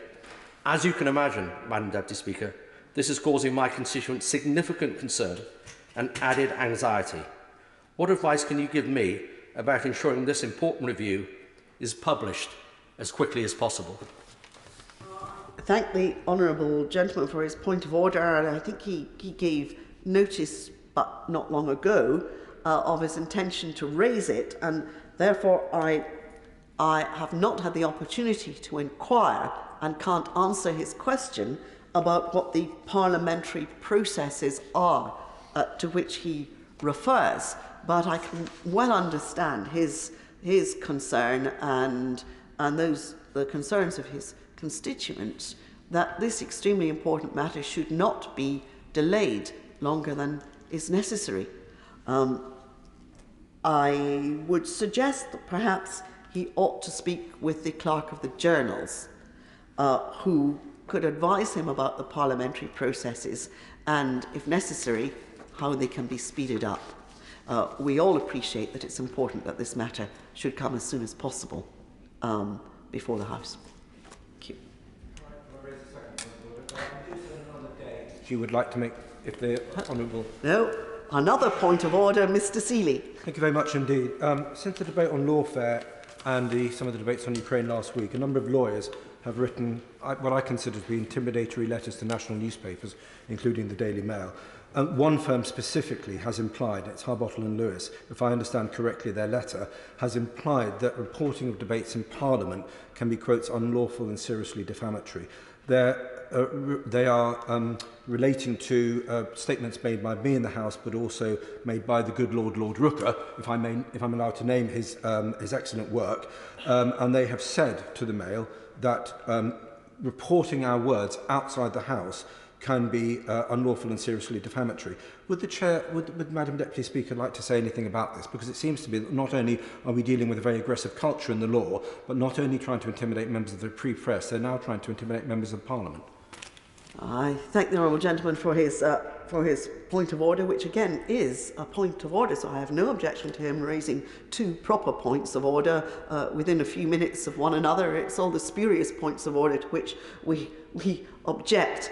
I recall very well the debate on lawfare to which he refers, and indeed the right honourable gentleman who brought the debate has miraculously appeared at the bar of the House just as this matter is quite properly raised. My recollection is that it was an important and powerful debate, and that there were very few people here to hear it and pay attention to it. And it has since become all the more urgent and topical, and the honourable gentleman is right to raise it as a point of order. I think that in technical terms, the point of order that he raises is a matter of interpretation of parliamentary privilege, of when it applies, how it applies, and who applies it, which is more complicated than I'm able to answer immediately in a point of order. I would once again refer him to the clerk of the journals, and if he and the right honourable gentleman wish to discuss this matter further, I'm quite sure that my office and Mr. Speaker's office would be happy to discuss it with him. And it is actually quite refreshing to have 2 points of order that are points of order, and I thank the honourable gentleman for those. We now move on to the 10-minute rule motion. James Daly.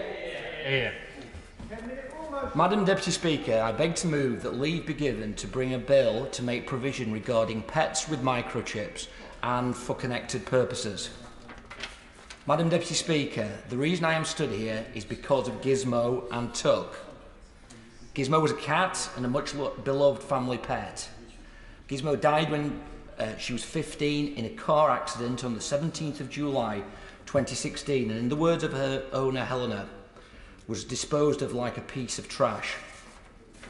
Tuck was a healthy 16-month-old rescue dog who was euthanised on the 22nd of December 2017.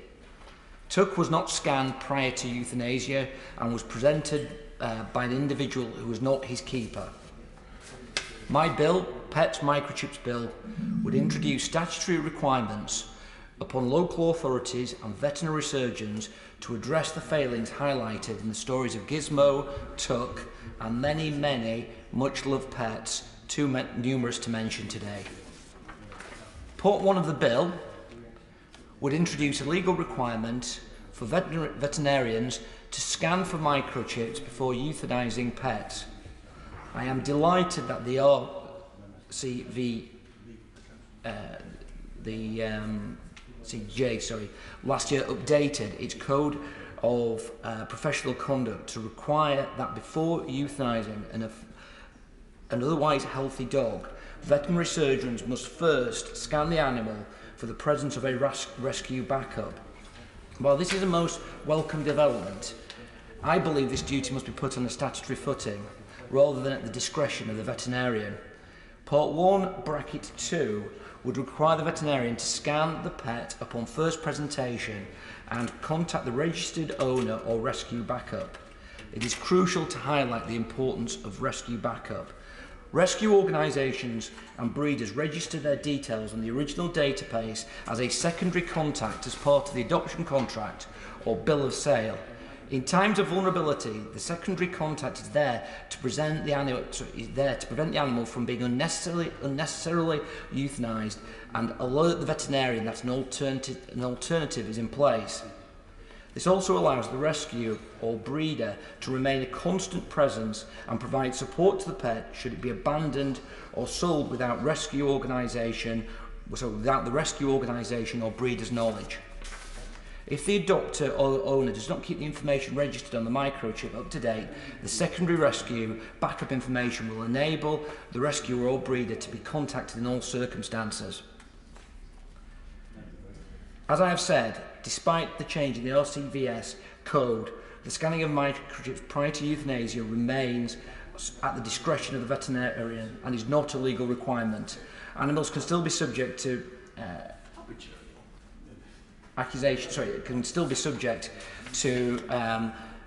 destruction on the basis of behavioural injuries or accusations of ill behaviour, and I do not believe this to be right. The rescue backup provision allows time for comprehensive assessments, healthcare checks, reforming support, and guarantees that any life-ending decision is based on the animal's best interests, with all facts and alternate options examined. The Tuck Scott Law campaign was started 4 years ago by the brilliant Sue Williams and Dawn Ashley, and has had the fantastic support of Dominic Dyer. Over 100,000 people from all over the country supported this campaign, leading to a parliamentary debate on the 28th of June last year. Part 2 of the bill would place requirements upon local authorities to make all reasonable efforts to take steps listed in subsection 2 with regard to deceased cats found on a public highway or otherwise reported to the local authority. These steps would include making arrangements to pick the cat up, ensuring it is microchipped, finding ownership details, contacting the owner to inform them of what has happened, making arrangements for the owner to contact to be reunited with the cat, and ensuring that the cat will be held and preserved by the local authority for up to 7 days. There would also be a requirement to record certain information and also a register. In accordance with Section 3, this would be a register of cats and cat owner reunification organisations. My constituent Eleanor Abrahams has been campaigning for 6 years for Gizmo's Law, which is encompassed within my bill, to ensure that no other pet owner has to go through the experience she suffered with Gizmo. Through the efforts of Helena, Wendy and the whole team at Gizmo's Legacy, not only have they secured the support of tens of thousands of people throughout the country for the proposed change in the law, but every day they work to ensure that cats who have sadly deceased are returned to their owners. These are much-loved family pets. Gizmo's Law is articulated in Part 2 of the bill and is a testament to the kindness and humanity shown every day by Helena and her team. It will also be the benefit, hopefully, of this bill that Helena, through her hard work, has, working in partnership with a pet food company, they have agreed to supply any local authority that does not have a scanner with the appropriate equipment, and clearly that is something to be recommended. I hope this is a sensible step. Steps have been taken already. The Minister is a genuinely excellent Minister, and the Department have been interacting with me in respect of this. I've been stood here for 2 years speaking about this, so I must apologise again to the House for that. But these people, Sue, Dawn, Helena, Wendy, are genuinely good people who are trying to do things for the right reasons. And that's the end of that.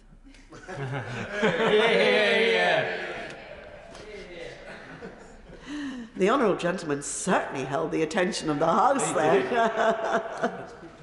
and he most remarkably came in at well under 10 minutes, so he probably get in the Guinness Book of Records for that. The question is that the honourable member have leave to bring in the bill. As many as that opinion say aye. Of the contrary, no. I think the ayes have it. Who will prepare and bring in the bill?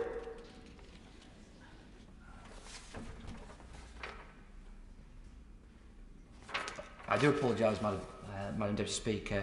Jim Shannon MP, James Grundy MP, Luke Pollard MP, Tom Tugan MP, Mark Logan MP, Lee Anderson MP, Aaron Bell MP, Chris Green MP, Craig Tracy MP, Robin Miller MP, Sally Ann Hart MP, and myself, Madam Deputy Speaker. James Daly. Yeah.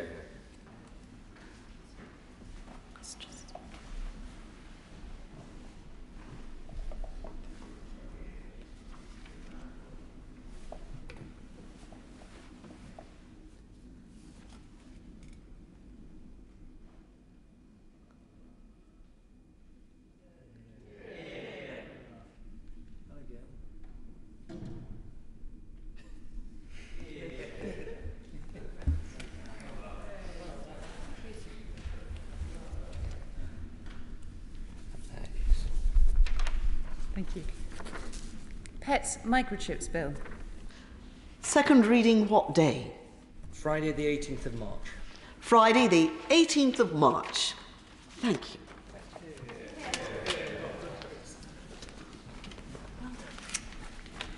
We now come to the proceedings on the estimates day. We will start with the motion on the supplementary estimate for the Department for Education and the debate on the spending of the Department for Education on the National Tutoring Programme and adult education. The debate will be led by Robert Halfon. First, I will ask the Minister to move the motion formally. Just say I beg to move. Beg to move. The question is, as on the order paper. Mr. Robert Halfon.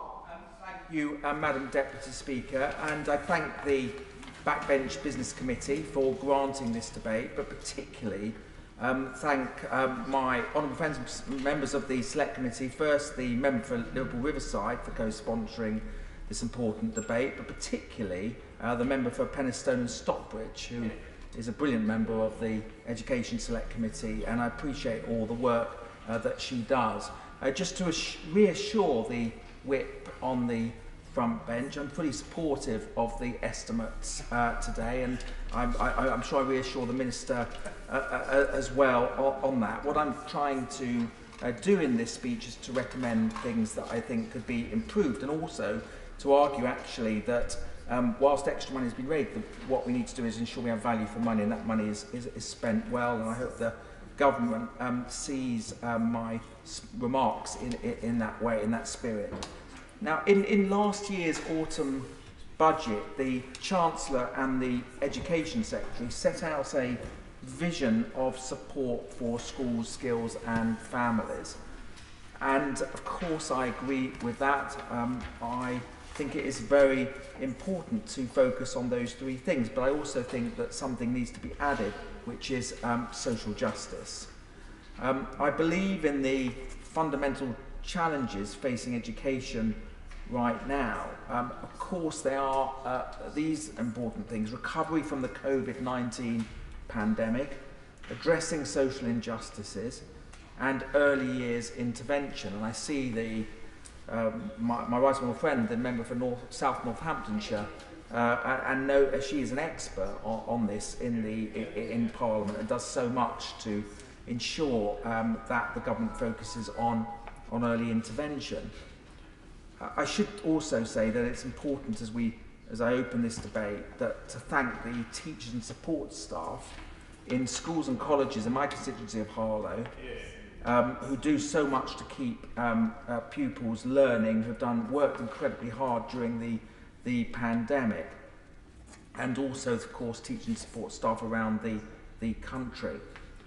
On skills and standards, clearly the government are making progress. So literacy rates are up. We've got 1.9 million children now in good or outstanding schools. The skills bill, lifetime skill guarantee, which passed through the House of Commons only a couple of weeks ago, I think could be very exciting alongside proper money, 3 billion of extra funding, and that should be welcome. That's real money. As the Education Secretary knows, and the ministers know, I think that more needs to be done to increase the amount of careers encounters that young people have at school. From the government is suggesting just 3, so 1 a year in key years. I'm suggesting there should be 9 encounters altogether. And actually that doesn't cost the government any extra funding. I've also suggested that additional funding be made available to support adults to obtain a level 2 qualification as long as they can demonstrate their intention to progress to level 3 as per the lifelong learning entitlements. As I said in the skills bill debate on the amendments, there are many adults who are not yet ready to do a level 3. I want them to do a level 3. It's a wonderful thing that the government are going to offer level 3 in the core subjects, but if they're not ready, it makes sense to get them at least to start, give them the opportunity to start on a level 2 and then use that for progression as long as they progress to a level 3 after that. And I recognise funds are difficult. I recognise that they're not readily available, but if you're going to bid for if a bid for things in the autumn statement, that should be in the next spending round. That should be, I think, a significant priority for the government. And going back to the Baker, the careers encounters, what's known as the Baker clause, that the Secretary of State has indicated to me that the government want to do more on this. The Skills Minister has said the same. I know it is in the Lords at the moment being discussed, and no doubt is being brought up by Lord Baker and many other peers. We have to, if we are really serious about transforming adult education, about building an apprenticeship and skills nation, we have to get more skills organisations, further education colleges, university technical schools, apprenticeships, apprentice organisations, apprentices into schools to encourage and set out the incredible career paths that there are, so that pupils know that it isn't just an option of university, but there is also an option to do skills and apprenticeships as well. And as I also said in the debate, it grieves me, in the previous debate on this subject, that when I go around the country and I meet apprentices, it's one of the most enjoyable parts of my job to meet apprentices in all walks of life, and 8 to 9 times out of 10 they tell me that they've never been